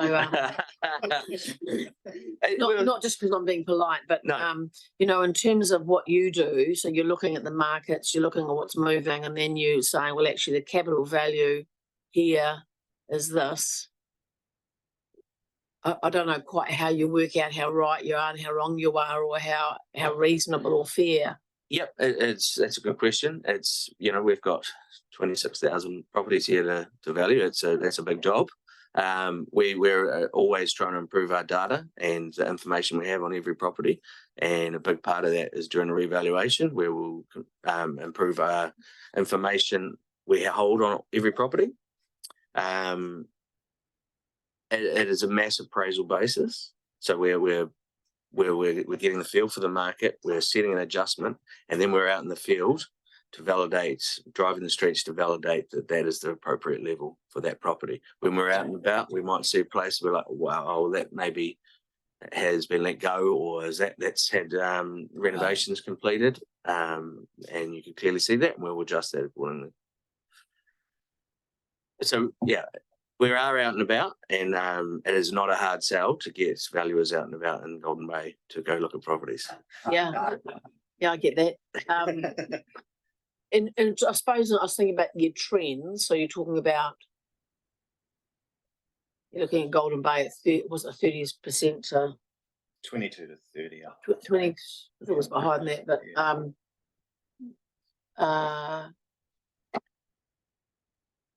yeah, I was just thinking about how accurate you were last time in terms of what you were anticipating. I'm trying to get a measure of I know it's not it's not a black and white business you're in, but I'm just wanting to get a sense of actually, 20 to 30. So if you think about this last time or what you were anticipating, how close were you? We achieved certification from our auditors on the statistically we achieved certificate. Oh, you know what I'm saying. Certificated, maybe. That one got stuck in there. I was going to take a water. Yeah, we did a good job last time. The objection rate was around the national average. Yeah, it wasn't. It didn't spike at all. And every ratepayer, if they're unhappy with their valuation, they can object to it. Yeah. And back then, did you do this as well and say, this is the typical value change? And then that was actually about what happened. I know I'm labouring this. I'm not smart enough to frame it differently. No, what we're doing, so we're still in we're deep into market research now. We're still working on this project. So we're giving you an indication of what you should expect in a few months' time. Because that's what we were asked to do. So we will refine these and try and make it as accurate as we can from now until the 23rd of February, where we have to submit the file to the OVG. Right. Thank you. Cheers. All right. So I think Councillor Shellcrass, and then we'll start to wrap it up. Yeah, my one's an easy one. That's obviously a big beast you've got going on there. Just on the horticultural land, and you say you send out letters and you get feedback. How much feedback do you actually get? Do you get good engagement? So is this normal non-engagement? We get about 25% response rate, which has decreased over the last sort of 10 years. We used to send out a letter and get that back. That was a wee bit better on a return rate, but that return rate has decreased over the last 5-6 years. Any reason? Do you know why? What? I don't want to speculate on why, but some people we've brought it online as a response. Some people just don't feel that they need to anymore. Let us know. There is actually legislation to give us the information to do this. It's supported by the legislation. It's not enforced, but we'd like to have as much information as we can so that we can do a better job. Cool, thanks. Thank you very much. Mike, I think you had a comment. Through you, Madam Chair. Just like to remind councillors and for the benefit of the public that just because the property values have gone up, council doesn't have a windfall collection of rates. And so we take the amount of money we need to collect by the property rates, those that are based on land value or capital value, and we divide it by the property values. So there's no windfall rates increase that council gets out of the revaluation exercise.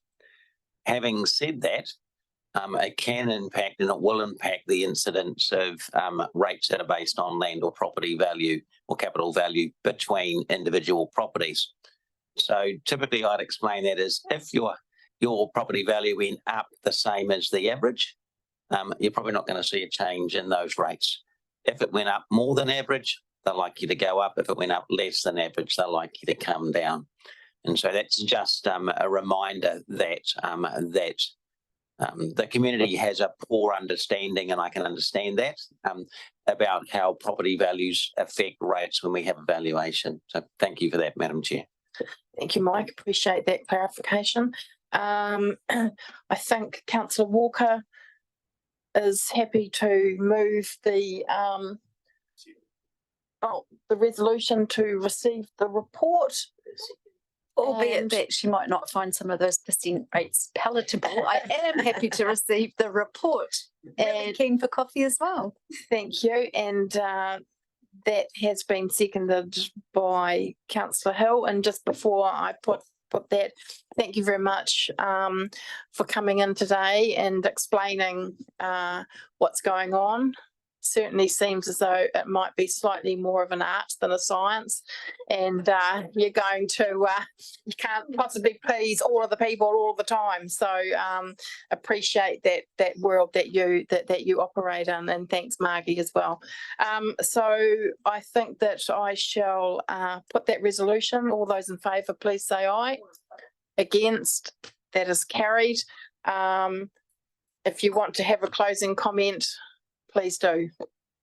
No, just thank you for having us today. And there is actually a case law pertaining to valuation that does say that it is an art and not a science. So that's glad to hear that. A bit like accounting, if I may say. Thank you all. All right, thank you very much.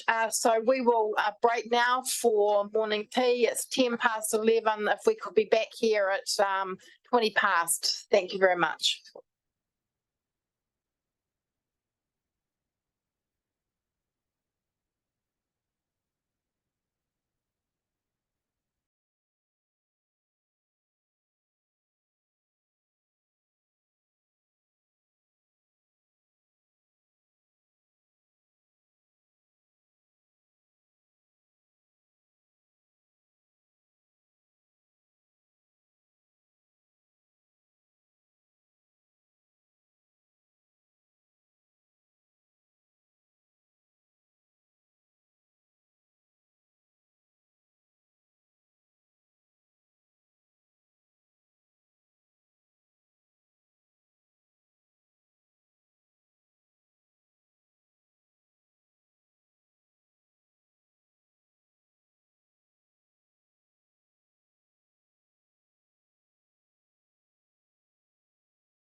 All right, so we're going to move to report 8.2, information services and digital innovation program update.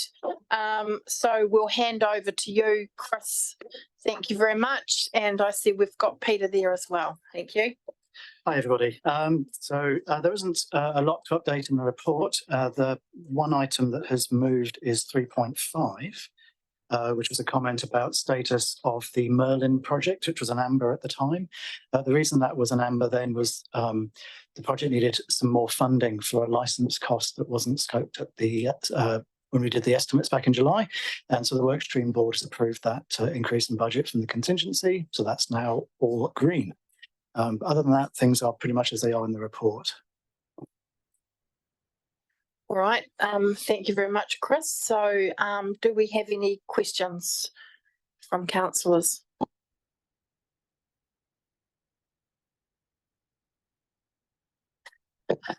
I'm not going to let you leave without one. Thank you. I just note that, you have talked in the report about currently tracking behind, you're doing a reforecast. I guess the question in my mind around the reforecast is, what is that likely to mean for the numbers that we are looking at including in the long-term plan? Thank you. So the changes, the reforecast is more about this year's spend than future years. So we're assuming the envelope that we've got is what was put forward in the long-term plan. So that 20 million figure we've been talking about was about 11 or so in the next 10 years. So we're looking at how that work will be phased. What I'm seeing at the moment, I've indicated in the report, is that the work anticipated for this year was ambitious.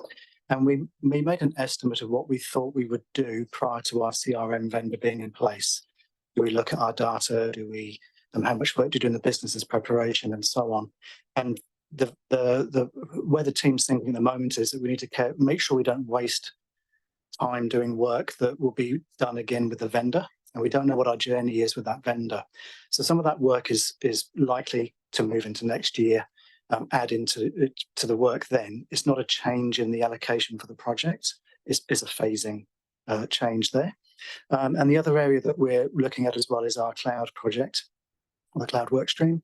And the team has identified a number of pieces of work which have arisen from moving to the cloud, and we're debating how much of that is truly DIP work and how much of that is BAU and which side of the line it sits. And if it's new work we hadn't been aware of, then we need to think about how we do business cases around that. So that's the sort of thinking we're looking at really, is the total envelope of what we have and how it's best deployed for reaching the outcomes we want to. I don't know, my colleagues agree with me, but the main thing for me is the core council applications work stream, which is replacing our systems. And so we need to make sure we have enough funding available to make those work. And because we don't know yet until our vendors are appointed the exact cost spend of those things, we've made provisions for what we think we need. So we're just keeping an eye on those things as they're becoming more real to us. So that's what I'm working through at the moment, is that pace of work through the year is a wee bit slower than anticipated. So there'll be a carry forward next. And then also I'm looking at is how we get best value with our staffing. So we have a fair amount of externalized work at the moment with Co-Digital. And we're looking at opportunities of creating short-term roles within council, because that's a more cost-effective way of getting that work done. All right, so I mean, we won't be meeting in this committee again until February, I guess. So I'm assuming then that we will get an update on the phasing in the February report. I mean, I guess, you know, I know that we can be overly ambitious when we set a program of work. We can't always be overly ambitious. It would, and so we just need to make sure that we don't carry through that over ambition into the 24-25 year. Yeah, absolutely. And I realised I didn't really answer your question. So I'm doing the reforecast at the moment. So that should be squared away this month. And then that will go to the DIP governance board when it meets, I think February the 28th is the first meeting. So yeah, so that's a timeline for that. And I take your point about the, are we ever solving the problem, I guess, of forecasting? We have a tension of the transformation programme. It is somewhat ambitious by nature. And if we're not ambitious, we can underachieve. You know, it's just finding that sweet spot between generally what can we achieve within IS and also within the organisation. And with all the changes that are going on with legislation and other pressures in the business, we inevitably rub up against that kind of, oh yeah, we'd love to work with you, but not this minute because we've got X on. So it's just how we keep driving forward as per our business case, but how we also adjust with the capacity of the organisation.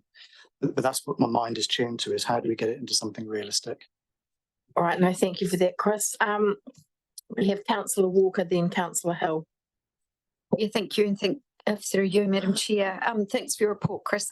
I guess it is quite good in one way to be ambitious, but I guess I sit here wondering, so we're rescheduling, does that place us at any risk? Because we were ambitious for a reason, like we had a target, and we're pushing that out. So does that place the council under any unnecessary risks?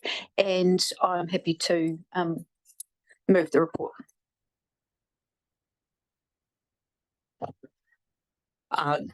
No, if anything, I think it actually improves our risk, because the progress we're making, we're doing it right. So we're making sure we're committed. We're going to be committing money for the core council applications. So we want to make sure that we are doing the process right, and we end up with the right partner who's going to be successful with us. So it's more about getting it right and managing risk in that way.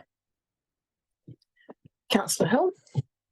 Happy to second, and it's good, isn't it? There's refinement as you're going along. Yeah, thank you. All right, thank you very much.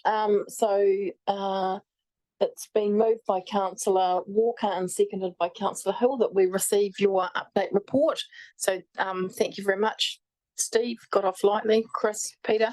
I'll put that resolution. All those in favour, please say aye. Against, that is carried. Thank you.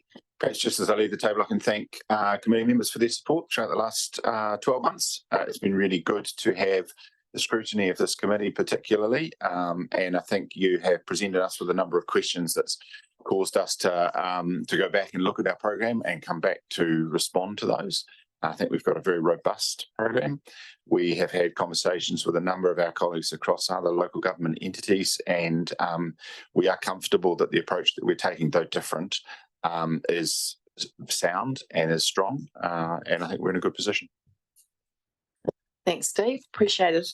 All right, that moves us to the Community Infrastructure Group Activity Report, which we will take section by section.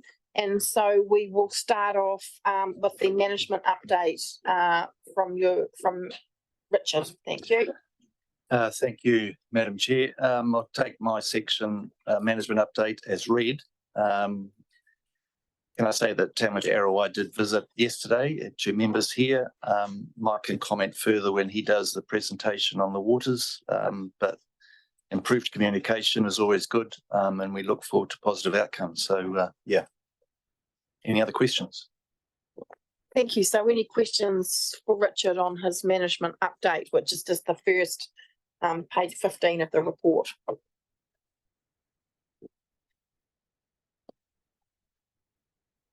Would appear not. And so that will take us on to transport with Jamie. So pages 16 to 29. Over to you. Thanks, Jamie. Thank you, Madam Chair, and good morning, councillors. Look, I'm happy to take my report as read and answer any questions.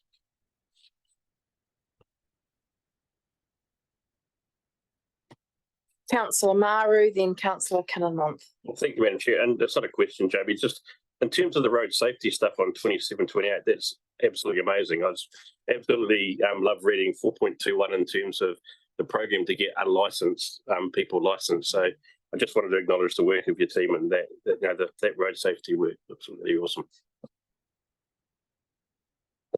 Thank you, Councillor Kinnermonth. Thank you, Madam Chair. I've got a few questions here. 2 pages. No, one. I've already contacted you, Jamie, about the pie chart on page 20.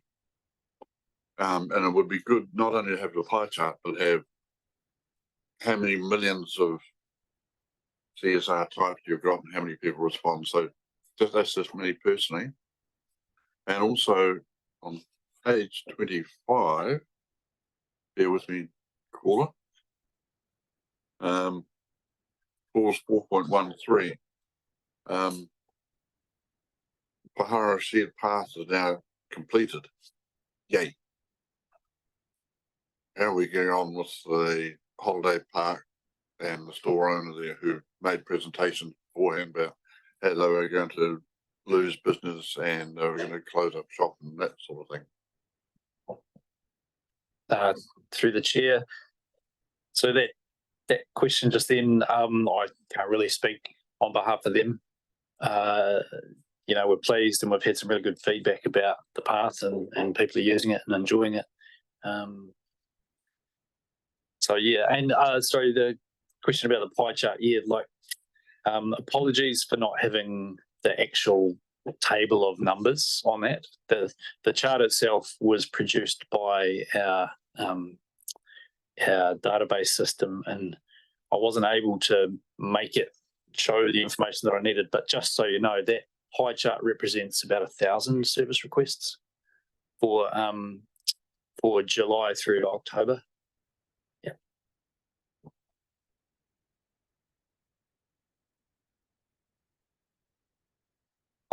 Yes, Nick.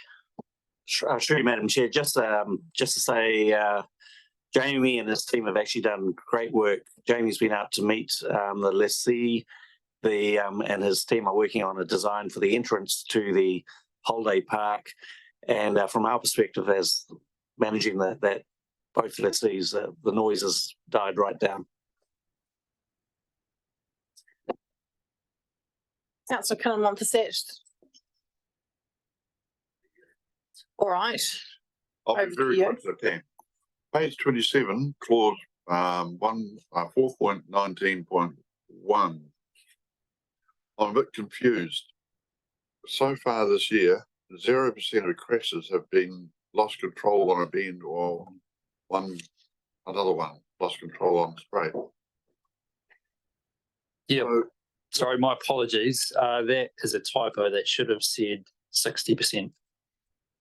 Through the chair, that first bullet point under 4.19, somehow the delete button has been hit on the number in front of the zero. So rather than saying 0% of crashes have been lost control on a bend, it should say 60% of crashes have been lost control on bend.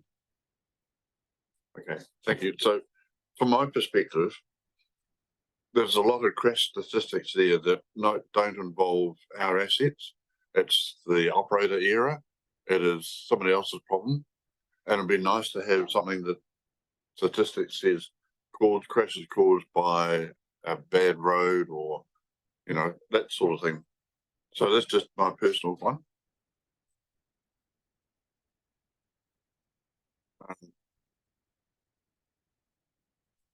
And that will do for traffic, you at the moment, sorry. Thank you, Councillor Cannon-Month. Councillor Hill, then Councillor Walker. Thank you, Chair. Thanks, Jamie. In terms of Anatoki track, I thought the weather was unmaintained after a certain point. Is that just the sort of first bit? And then we did the deal where we upgraded the what's it. So does this, the scouring and the work, does that relate to that bit that we had worked on and residents had chipped into? So we are maintaining that. Yeah, correct. Through the chair, we maintain a bit more of Anatoki track than we're used to. Okay. And so it relates to that bit that we maintain. Yeah, great. Thank you. Yeah. In terms of the shared path, I don't really like whinging too much. I sort of do, but not around these things. But in terms of us doing works, pulling it out and doing something different and now readjusting the entranceway to the camp, I get flack reasonably from people around what an egregious waste of money and why can't you design things that are proper to start with and don't you talk to the neighbours and all sorts of things. So I understand that the part of the wooden railing along Abel Tasman Drive, that there were people who've got maybe the spa place or something, I'm not sure, concerned about they couldn't pull out and then head towards Tartar Beach. And we ripped out all that railing all the way back down to the camp. I mean, I just can't quite get my head around it. I went in there myself and drove around about 4 times. You know, I just can't understand. One thing is that every other driveway along that road, all the neighbours also are doing the same thing. They're pulling out into their drive and heading to Tartar. I don't see what the difference is for that property. Not against them at all, but, you know, like, but also now there are rocks there and part of it, and same deal. People can still parallel park and it's still got, like, I don't understand it. And I just get frustrated around us doing works and then pulling it out. Yeah, I'll try and give a generic response to that through the chair. How to put it? You know, any design we do in the road area, any layout changes we make, we're always balancing different constraints. Yeah. And for example, at the entrance to the campground, the design that we put in place initially met the design standards, but when we were talking with the campground, as Nick alluded to, I went and mentioned, went and met with them, and we just talked about how things operate, and following that conversation, we agreed that we could amend the layout at a very low cost, just to meet everyone's needs slightly better. And as a follow-on to that, we're also helping them design some the way traffic will flow once it goes into their site, and just try and make things work better. So, you know, as a general answer, any road layout change comes with what I call unforeseen particular circumstances. We do as much as we can to try and understand, and when we consult with people on changes, the purpose of that consultation is often to try and tease out issues about the site that we need to incorporate in the design, but it's never 100% and it's never perfect. So some things don't become apparent until the new layout is actually in use. And that's just, I guess, a fact of working in the road environment. Yeah.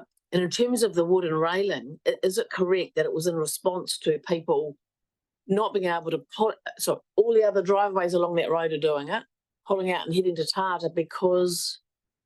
The difference, I guess, with that particular driveway is it's an exit from a car park area for a business. This is, as I understand it, where there's, I guess, a larger number of unfamiliar drivers trying to exit that premises, and just the layout of their on-site car park is such that the angle that the vehicles were approaching the road was a bit awkward, and so they had more trouble than most making that turn. That's the that was the way it was presented to us by that business, and we tried our best to accommodate those needs. Yeah, which involved taking out the whole lot all the way down the road. Anyway, I've said it a couple of times now, but I did manage to get my car out there and turn around. And I did think, well, if they're struggling to be able to do that, maybe they could lose their couple of parks on the end.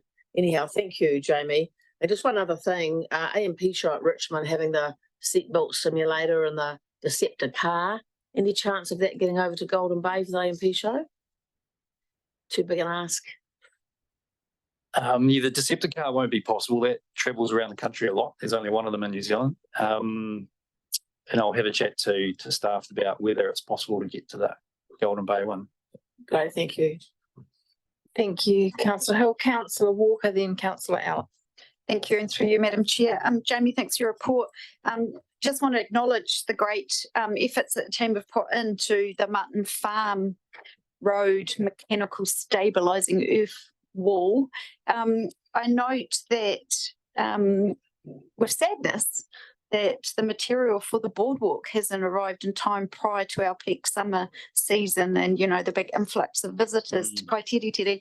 My question is, do we know when that material will be made available? And that's no indictment on staff, because I know that order, you know, to get the material was put in well in advance. But do we have an ETA date? That's my first point. Through the chair, it's expected, fingers crossed, to arrive in the country in late December and will be installed during January. We're all massively disappointed that there was that shipping delay and that it couldn't be complete before Christmas. But the indication at this stage is it will arrive in the country at the very end of December and be installed as soon as our contractors can re-establish after the New Year period.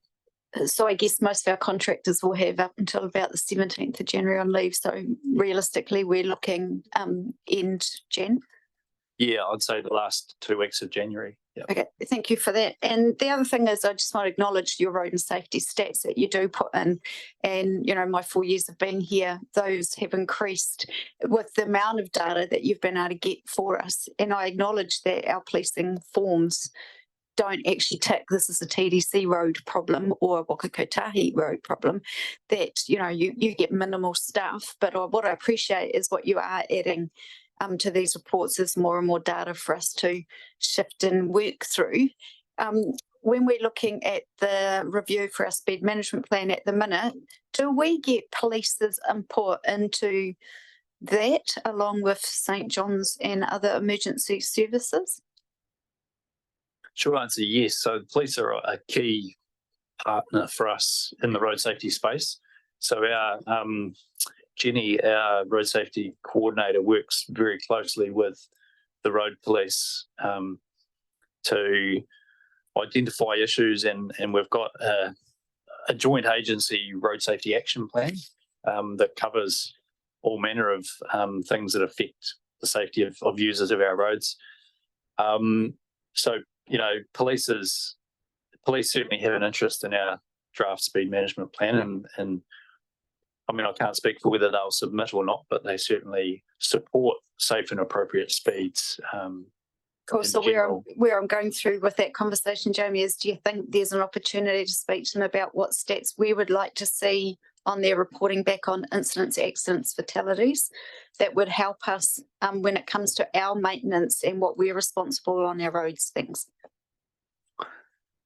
Through the chair, the police put a lot of effort into training their staff to fill out the forms. So the forms that police fill out when attending a crash are standardised across the country. There's been a lot of work done to develop those to try and identify the particular factors that are relevant to each crash.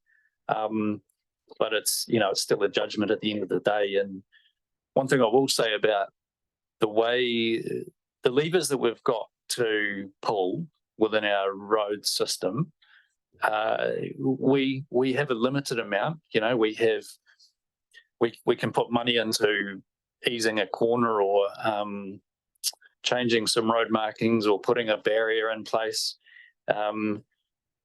That's one tool which might affect the outcome of a crash or the likelihood of a crash. But the key is that our roads are designed for the human factor. Humans will always be interacting with them, and humans are unpredictable and they make mistakes.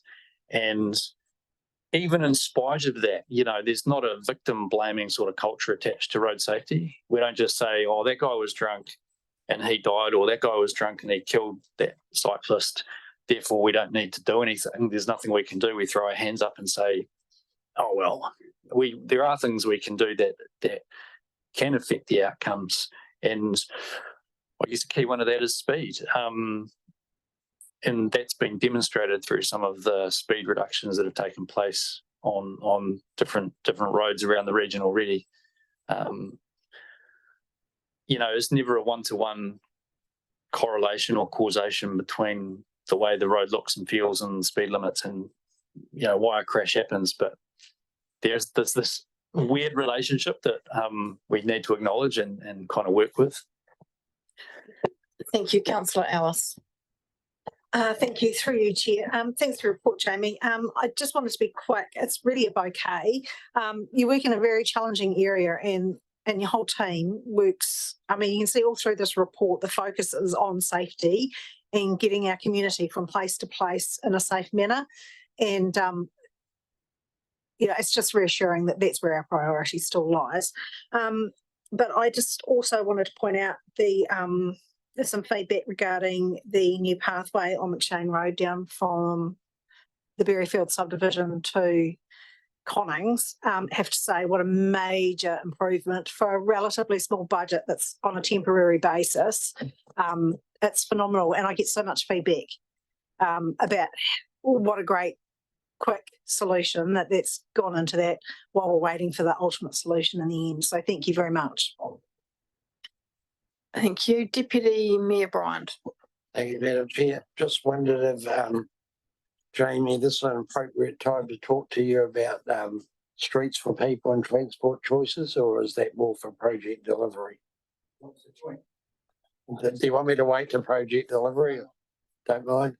Jamie, just have had some negative feedback, to be fair, around the yellow lines and painting on both Queen Street and Champion Road.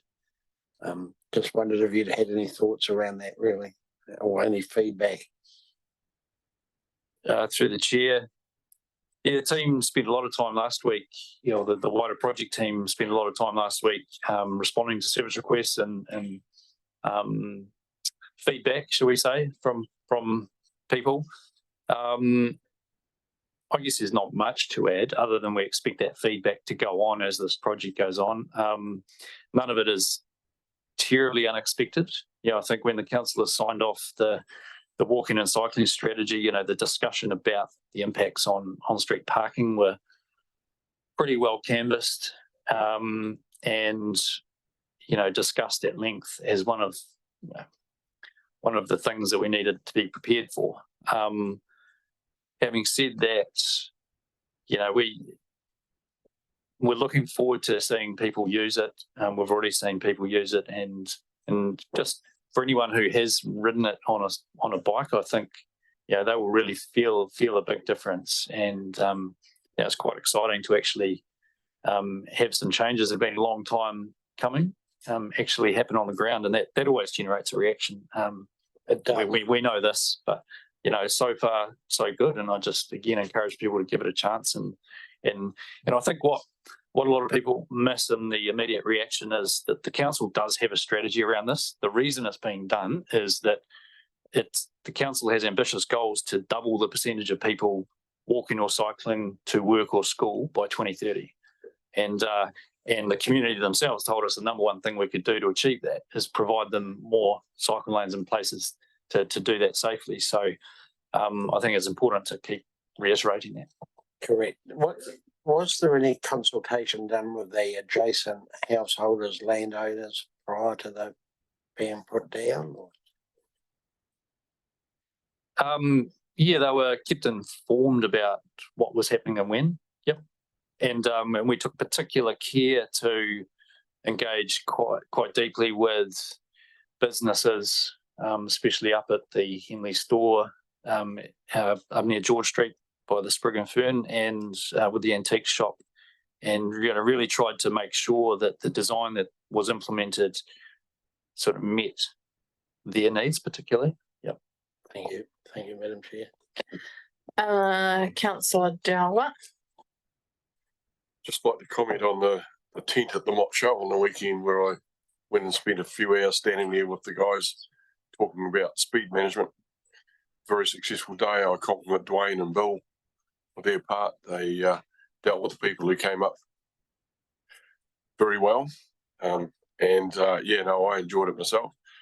And we did have a couple of other staff members from, you can't remember the department there, and they had a ball as well. So it was a good day. Regarding the antique shop up there, I haven't been in there today yet, but I will be in there later on this afternoon. But I did get a comment on the weekend to say that Richmond people can't read, because a couple of locals fronted up there and they ended up parking down here over past BP and walked back and said, "They're taking all your parks away, mate. You're going to go broke."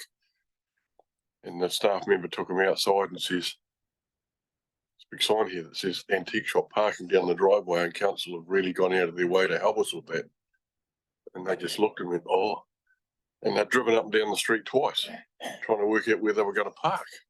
So thanks, Jamie, for what was done there. And I no doubt I'll get a reaction this afternoon of how it's all going when I go on to pick the wife up. But yeah, I can read it from a mile high. So yeah. Thanks, Councillor Dowler. Just a couple of things from me, Jamie.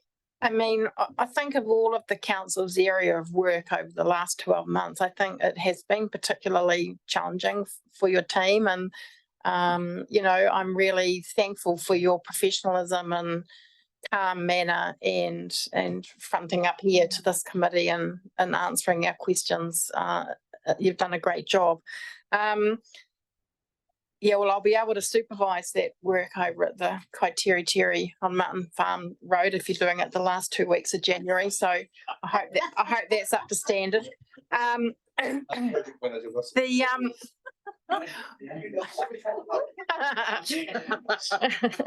We put the barrier on River Terrace Road, and it's interesting how you have a problem and you go to solve the problem. The feedback that I've had from someone living on that road is that their observation now is that actually cars are crossing the centre line and going faster because you've got the barrier. So not that they don't want the barrier, they absolutely do, but it's interesting that human behaviour and what actually happens. And actually I just want to mention that roundabout on in Brightwater at the intersection there of Alice Street and Lord Rutherford Road. Pardon? Yeah. Oh, okay. North. A community member mentioned on Monday night at the Brightwater community meeting how well that roundabout was actually fulfilling its purpose. And I couldn't help but say to the meeting at the time that I can remember going to meetings in Brightwater before it was constructed about how anxious people were about that roundabout actually going in. And even initially when it went in, how people were unhappy with it. So what that tells me is that change is difficult, actually, sometimes in our communities, and we do need to be prepared to give these things some time and actually see what happens. So, because actually, everyone around that table was nodding, thinking that the roundabout was doing a good job. So there we go. final little bitty question from Councillor Hill. I did mean to say earlier, Jamie, that the work at Tata Beach is fantastic. The car park there, so it's been languishing away for a long time. And oh, it's a grants. Are we down there? Oh, sorry. Oh, there was a battle between Transport Reserve. It wasn't about which budget it would come from, but I'll start early, and it's looking great. Really good. Thank you. Sort of really lifts the area too. People drive in there, don't they, to Tata? It's like stunning, and then you drive into this, you know, dreadful looking mess, and it's looking fantastic. Thanks. Thank you, Councillor Hill. Right, we're going to move to waters and waste with Mike. So pages 29 to 33. Over to you, Mike. Thanks. Thank you, Madam Chair. Good morning, councillors. So I'm going to take the report as read, as usual. Just a couple of things to comment on today. The membrane at Motueka wastewater treatment plant is now operational. The boss said we had to have it done by the 30th of November. We had it done on the 29th. So very pleased with the team on that. It was a great effort from our contractors and engineers. And also we're very grateful to Marlborough District Council because they allowed us to use the membranes that they had ordered. And that probably saved us probably 2 to 3 months with delivery and manufacture and so on. So yeah, well ahead of time on that one. And by all accounts, it's working well. We're about to put out some more communications on blockages. This year we have had 125 blockages due to stuff that should not be in the wastewater stream in the first place. So it is an ongoing issue. We do a lot of letter drops, and that sorts the problem out for a month or two, and then it comes back again. So we're just going to have to carry on with that media communication. We have started got the resource consent last week and started the excavation at Woodstock for the trial gallery for the Dovedale Water Scheme. It's an alternative source that we're looking at.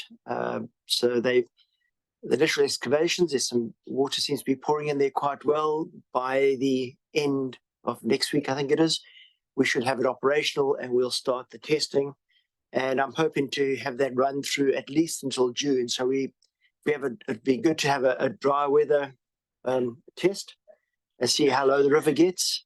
And then we need a few rain events as well to see how that impacts on the turbidity. But at least the water is flowing into that hole at the moment. So it's a good start because the river is quite low at the moment.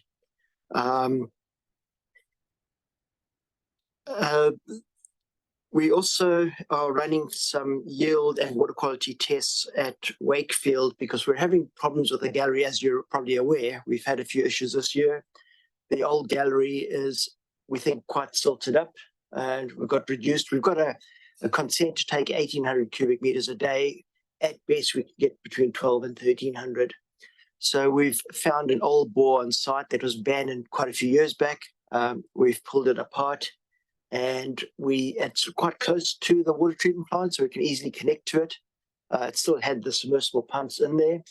So we've pulled it out, we've cleaned it up, and over the next few weeks, we'll be running tests just to try and add to that water flow from the Wakefield site. Ultimately, we will be using the new bores that will be going in shortly in Clover Road and a new treatment plant, but we need a supply there for the next 2 or 3 years at least. And my final comment is just about the Taumata ROI visit yesterday. We had a very productive discussion with them. The initial reason was to come and discuss their review of the Dovedale Water Safety Plan with us. That's the first of our plans they've reviewed. They were quite pleased with the input from my compliance team and the work they've done on it. And we had a good discussion around the water safety planning. The Dovedale is without doubt one of the more challenging schemes around, both because of the infrastructure we've got there and the difficulties we have with source water and options going forward.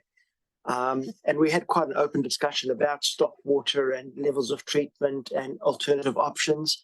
And they were surprisingly open to discuss other acceptable solutions.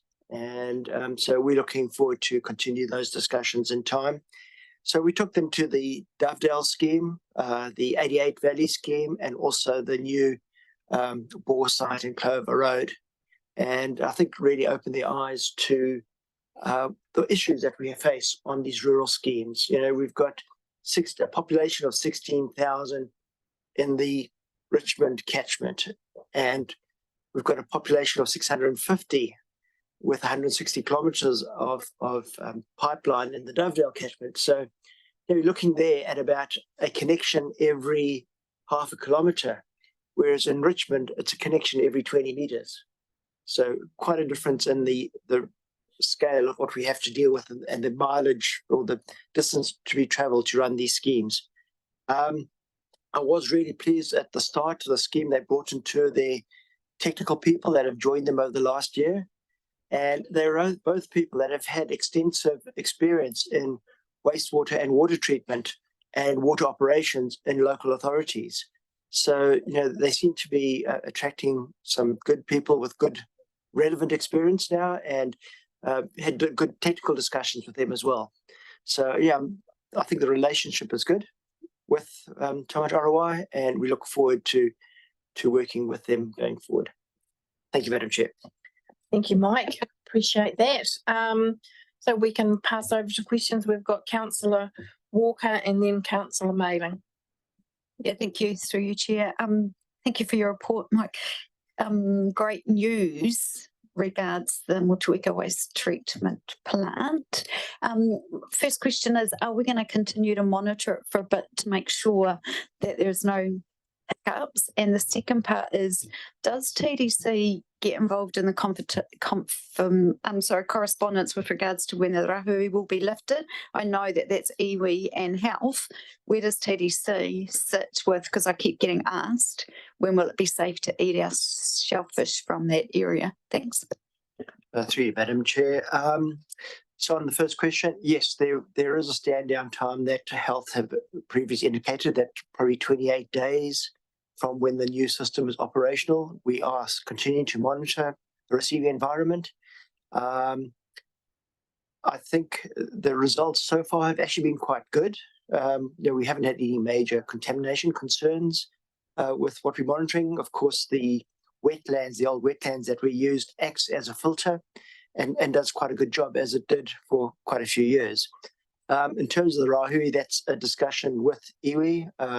Certainly Renee Thomas, Kaihotu, is in discussions with them, and they'll make the call as to that. But I suspect it will be based on the time frame that health say that we need to be a stand down time that they will indicate.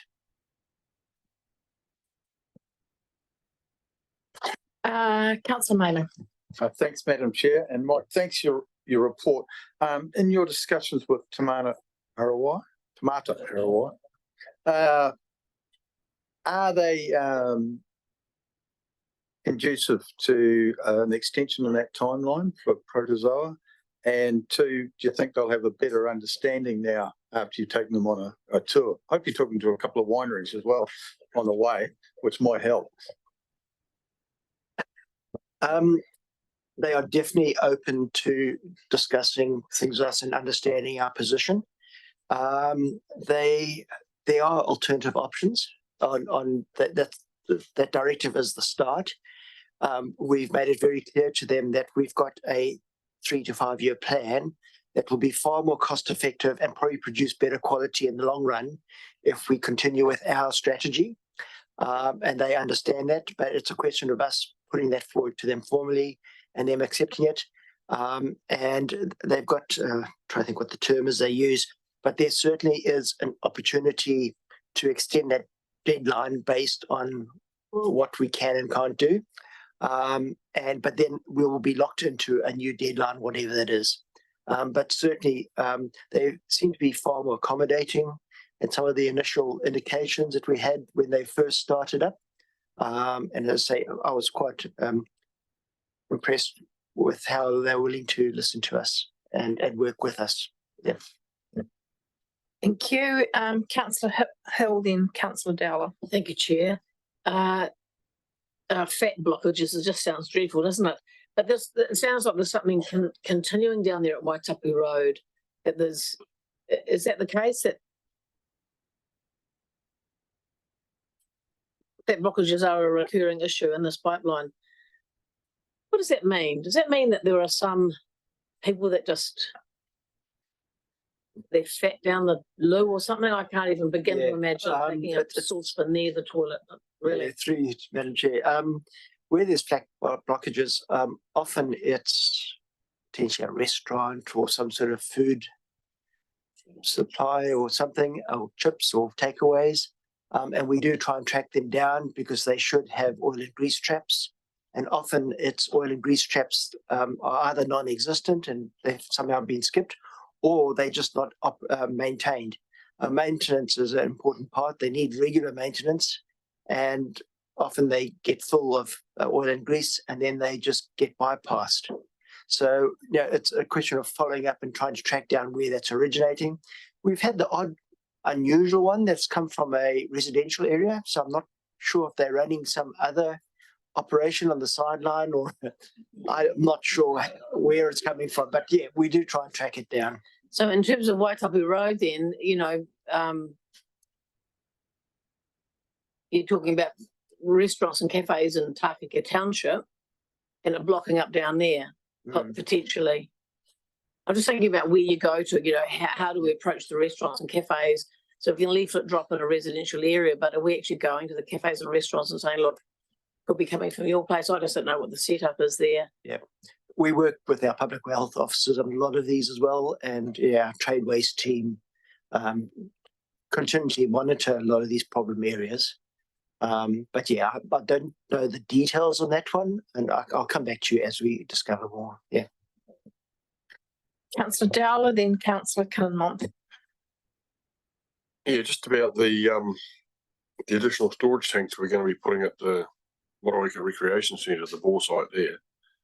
And it's a problem with the protozoa possible. I thought about it the other night. When I run my business here and I watched the new well pipes going down, those guys were there for about 4 or 5 days and they must have chucked 50 metres of pipe in that ground. I watched them drive the whole lot. So how far down do we have to protect the water if it's being sourced, say, for 30 metres below, which would just about be the second aquifer there, from protozoa at the top? Does it make a difference or does it not? What's the depth of the well? I'm not sure I understand the question. Are you saying how deep does it need to be? Yeah, or before you well, I think, basically they are no longer secure bores anymore. All bores have a risk of contamination. And of course, the deeper the bore, the better. So our bores now, we generally try and make sure they're at least 10 metres down. So that certainly the bores for Clover Road will be 10, hopefully closer to 15 metres deep. So that's the criteria that we look at. Right. But in terms of the rec centre, we're not actually going to be using those bores in the future. They're going to be kept as a backup supply if there's an earthquake or some other major disaster, and it doesn't matter whether water's treated or not, but you just need water. So that's what that'll be used for. The storage tanks we have there will actually be to take treated water from Parkers Road and keep it there and top it up overnight and have it available for firefighting or whatever's needed. Sorry, I was misunderstanding. We had to put some sort of fancy treatment plant there just so we could use those wells if we ever had to. That was all. If we were to use those wells, we would have to put a treatment plant there, but we don't intend to use them other as a extreme emergency. Yeah. Yeah, I could just comment about the wells. It's nationwide. The category of secure water sources, groundwater, has gone completely. So every well now has to be treated. Hence, Christchurch has to chlorinate all its water. Most of its water comes from wells. So that's basically where it's at. Mike is right. I did ask the question about the reservoir and whether it was cheaper to put a treatment plant in rather than a reservoir, but we are going ahead with the reservoir to fill it from the current new water treatment plant. But in the future, for resilience purposes, we may consider putting a treatment plant on those bores so that we've got a second supply in the event of something happening. And the reservoir will be used to like a contact tank. So there was any chlorination occur, they've got a place to clarify. Okay. Because that's the last bore that was put down. I sold the business 7 years ago and it was only about 1.5 years or 2 years before that. And it must have cost a fortune to pop it in because they were there for weeks. Thank you. Councillor Kinnan-Month. Thank you, through you, Madam Chair. Mine's not really a question. It's probably reiterating what Mike has talked about. The Department of Health, I'm not too sure whether the Department of Health now or Te Manawa, whatever. This cannot be understated how brilliant it is to get them out of Wellington to Tasman, talking to the people on the ground and saying, yes, we see what you're talking about. This is the problem you've got. Mike is probably understating how relationships in this field of expertise is huge. And now you've got their name and phone number and direct dial, I presume, that for us as a community is absolutely stunning. This is something that's going to set us really forward big steps, and you should not understate what Mike has just done. Mike. Sorry, Madam Chair, I'd just like to add nothing to that. That I think it's a positive. Our support from Tawata Arawai, or our auditors, or whatever you want to call them, are actually based in Christchurch now, which I think is quite useful. Thank you very much. Mike, just just in terms of the comms with the blockages, just really encourage you to show the data of the trend over time and the cost to the council. I think we just have to put those facts in front of our communities. So encourage you to do that. I think that's the end of water. We'll move now to Nick with the property update. Over to you, Nick. Morena Rangatira. I guess I'll take the report as read. I've just got just a quick note with my colleague Grant. There's a new playground opening up in Pohara this weekend. I think it's going to be opened on Sunday to replace an old playground. Council has contributed probably about 70% of the cost. The lessee contributing 30%. On that note, happy to answer any questions. Councillor Maru. Thank you, Madam Chair. Thanks, Nick. I'm just going to, I've got two, I think. 6.2 in terms of the leases, and they're going to be presented to the Community Board and Council December 23. So that's obviously next week here, and then the 19th at the Community Board. Is it just for information, or is it for some sort of approval or ratification? Approval of application. Okay, so will it go to full council first, subject to the Community Board set if it's going to both? My understanding is it'll go to the Community Board and then to council to ratify. So then it'll be coming to council in February 23, I take it, of 24. Ah, okay. Is that correct in terms of, because Community Board's after the council meeting next week. Okay. And then if we go down to 6.14, so the assessments that are getting done, is there any budget in the council's current LTP budget drafts that could come out of the assessments that you're doing there? Because you say that the basis of this will be council's LTP renewal expenditure.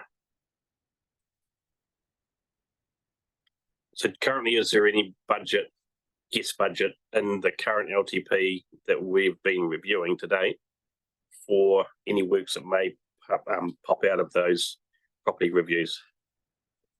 It's a wee bit of a chicken and egg. We're not aware of what the cost implications are until we've completed the condition surveys.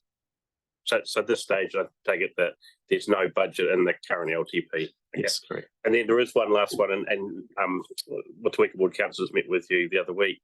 So it's about the Laura Ingram kindergarten that says it's subject to the old library. Do we have a timeline when those discussions might come to council, community board, library, Laura Ingram? Because one's now reliant on the other and one's not mentioned. I can't find the library anywhere in here. Yeah, through you, Madam Chair, with Parks, an options report's being developed. We're expecting that to be done February next year. Excellent, thank you. Yeah, can I just clarify that the current considerations of the LTP do include renewal works? What this is going to do is identify, number one, with those budgets where the priorities would lie, and number two, the whole scale and whether we have to increase the budget. So in essence, there is a budget line in the. There is a budget in the property, in the current property budgets, because I just wanted to clarify that because it sounded like there wasn't and there was going to a whole lot more money come in.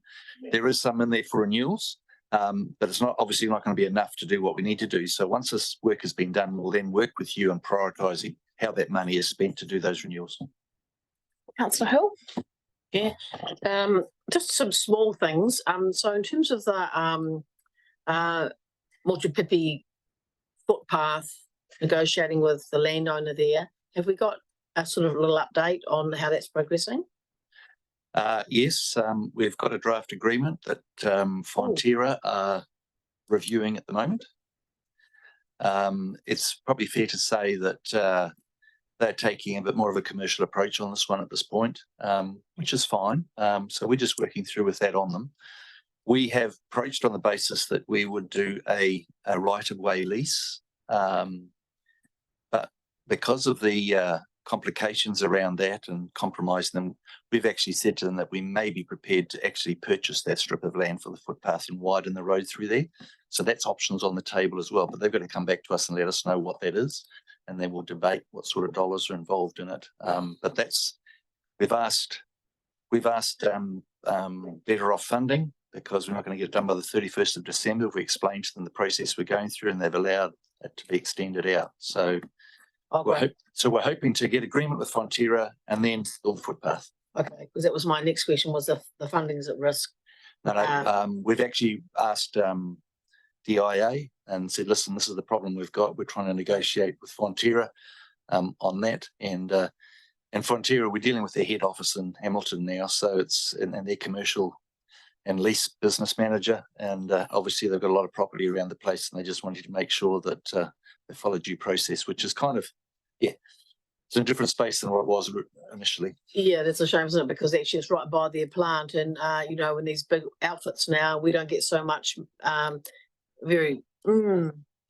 so much contribution directly from this, you know, big outfit that it's the bays help them generate money, and it's not like they sort of now fund things like, oh well, here's some money for this and here's some money for that in Golden Bay. It all goes high level and it's difficult.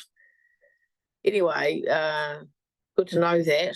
Just in terms of the thank you, the property condition assessments, that's a great thing happening. I was a bit puzzled when I first came here that we didn't have something going on so robustly around that. Just wondering about the Tākaka Scout Group Hall. Scouts own the hall? Through you, Madam Chair. Yes, Scouts own the hall. We've been corresponding with the CE of the Scout movement, who's based in Rotorua, on their leases. Their leases require them to maintain their buildings and also have a certain amount of members to make sure they're utilised. Tākaka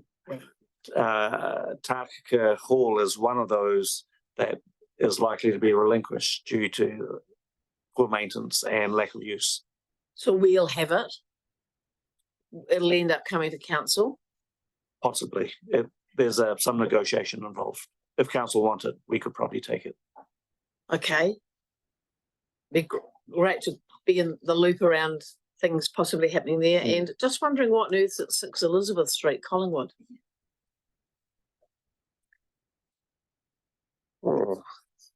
I'm not sure. Is that the could be the museum? Yeah, the line above it is Collingwood Museum Buildings, 2 buildings. Maybe that just refers to the Aorere something or other centre there. There are 2 museum buildings up there. We own both of them. Okay. Thank you. Thank you. And Councillor Dowler. My father always told me the day you stop learning is the day you die. So I'm going to learn something in a minute, and I should be here tomorrow.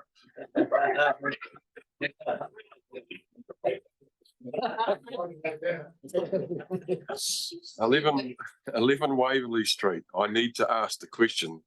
Line 6 bar 23. We've bought the property. We're subdividing the piece of land off that we need to do. It tells me the property will be resold once the required land has been taken for road under the Public Works Act. So the council don't want to sell it to you for road. Or is that the words that just have to be used to make it right? Sorry, councillor Dale, if you could. Well, we've got the strip of land. We bought the house with the strip of Yep, land, okay? yep. And it says on there, it says it's going to be taken under the Public Works Act. And I just need to clarify that. No, you can answer that. The Public Works Act is a process in terms of designating stuff as road. So it's not about negotiating with our owner because we own the property. It's a process we have to follow under the Public Works Act to slice off a piece of road. So it's got nothing to do with money changing hands. It's a process to legalise it. Right, I've learned something. Thank you very much. Yeah, well, see you tomorrow. All right, Nick, thank you very much. I think we're going to move on now to the program delivery update with Russell, and then we'll finally get to you, Grant. Thank you. Just got a few things to update. One, both of them relate to Port Tarakari. The current wharf contract and Brackenborough extension is going rather well, on track to finish in February. No big surprises at this stage. The floating pontoons are all made and will be shipped down. So it's all looking good. We've got no material supply delays. And we're starting up the 3 new contracts starting up now, and they'll come into the next report. We're doing a new wharf, sheepfold wharf. We're building a ramp for all this rock. We're getting shipped to Wellington mainly. And we're doing a toilet and office block. The toilet and office block will be a design build. It's gone out for tender now. It's waiting for responses. And we'll pick a consortium of a builder and a designer. So that's progressing well. That's got a $6 million price tag for those 3 pieces of work. And we've got a number of requirements to comply with our funder for the money flows. We've met most of the preconditions so far. We have all the preconditions met by early next year, probably February. So we need to have resource consents in place, designs in place, cost estimates to start with, then tender prices. So they've got certainty on the spend. And we're also required to prove we're spending $6.7 million on the existing wharf and infrastructure of the port. So in total, it's a $12.7 million spend. Happy to take questions. Thank you, Russell. We've got Councillor Maru, then Councillor Kinnan-Mont. Thank you, Madam Chair. Thanks, Russell. So just want to, what page is it on? It's page 44. It's about the multi-weekend transport choices. And it was probably timing. So it's more for this process that just confirming that the works on Tuna Street have now been deferred and that project is now moving to the west. Yes, and we've had Wakatei or NZTA now approve the change of scope because we had to reprioritise with community input, and we had a program this big and we've got funding for this much, so we reprioritised what we're going to do with the money. Great, thank you. Councillor Kinnan-Mont. Through you, Madam Chair. Page 52, project 1390, which is Zone 3 earthquake strengthening. I believe this is to do with, but also above you, kind of. But also down here as well. Or yes, we had a program over in the church. We've got numerous programs inside this building. So how does that affect the operations of us here? It won't. This building here has been strengthened recently. Can I just comment on that through you, Madam Chair? This building here will be above earthquake, won't be earthquake prone or earthquake risk, provided there's a connection or disconnection in Zone 2, which is the zone that the resource consents people are in, and that's what Scots are working on now. So they're doing some strengthening there, and actually it's connecting to this part of the building so that this building is not carrying the weakness in that other section. So this building will be basically, well, I don't know about 100% NBS, it's going to be above 67%. So it's not going to be earthquake prone or earthquake risk. We're then fixing components in Zone 3. How can I describe this? The building itself, the work we're doing is not going to strengthen the MBS on the building itself, but we've identified one of the components as the floors are sitting on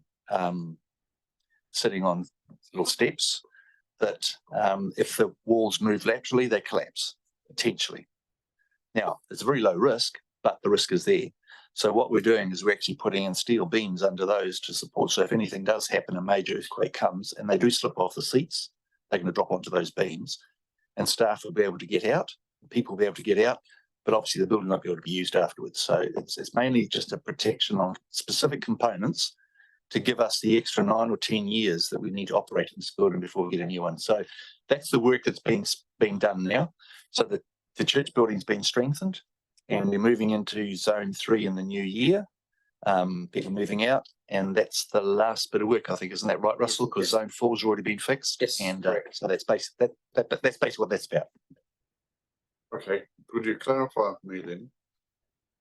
I presume it's got construction because we're in a planning stage at the moment, but it's scheduled to begin work in January. So I presume Scott's construction is part of the overall contractor doing this work. Is that correct? Yes, they are. And you'll see there's not much happening upstairs at the moment. It's been stripped out, and there will be some work happening. Thank you. That's all, Madam Chair. Thank you very much. I think that's it for you, Russell. Thank you very much. And we'll move on last but by no means least, Grant, reserves and facilities, page 66 onwards. Thank you, Madam Chair. Just got a couple of comments to start with. Apologies, there seems to be a bit of repetition that's crept in. 8.4 about the Puponga pine tree removal. It's also repeated in 8.6. Another update that's come to be known about since this was published is we have some rocks that are going to be deposited this week at Rotatai.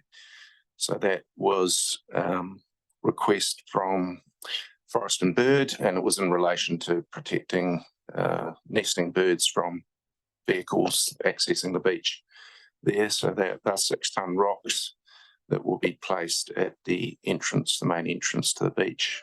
So we'll hopefully get some positive results from that. I'll take the report as read otherwise, so happy to take any questions. Thank you. Councillor Hill. Thank you, Chair. I think the last rocks that were put there were too small, weren't they? And someone didn't like them, moved them away. So 6 tons should do it. We'll see. In terms of the Takaka Skate and Skills Park, this is with you. I'm on the right page and person. The land will now be made available to council for the park by the landowner. Have we progressed to a next sort of stage with that? Through the chair, I have been in contact with Fonterra this week, and I've learnt that they now have another person who's involved with that process. I think might have been their environmental manager. And we're just waiting for confirmation on that status of that land. So we haven't had, I guess, confirmation that it will be gifted to council as yet. So we're hopeful we might get some more. They're busting to crack on with it, and there's some enthusiastic people there. So this is sort of going on for quite a while. I guess this is what happens, I suppose, isn't it? With a big outfit, hard to sort of pin something down. Yes, that's correct. Earlier in the year, we did think that it was going to be gifted, but we'd never got any formal confirmation through. It was just, by way of a letter or anything. Thank you. Councillor Walker. Thank you, through you, Madam Chair. My question's around community housing. I see that in 8.1, there are 3 empty cottages in Motueka. One would like to think they wouldn't be empty for too long. I get that one looks like it may need new renovation work done on it. Can you tell me how long they've been empty for, and B, how many have we got on our waiting list? My understanding is that it's only been a matter of weeks, if that, and that I think they pretty much are now going to be tenanted. So we obviously have a waiting list. I'm sure we have. Correct, yeah.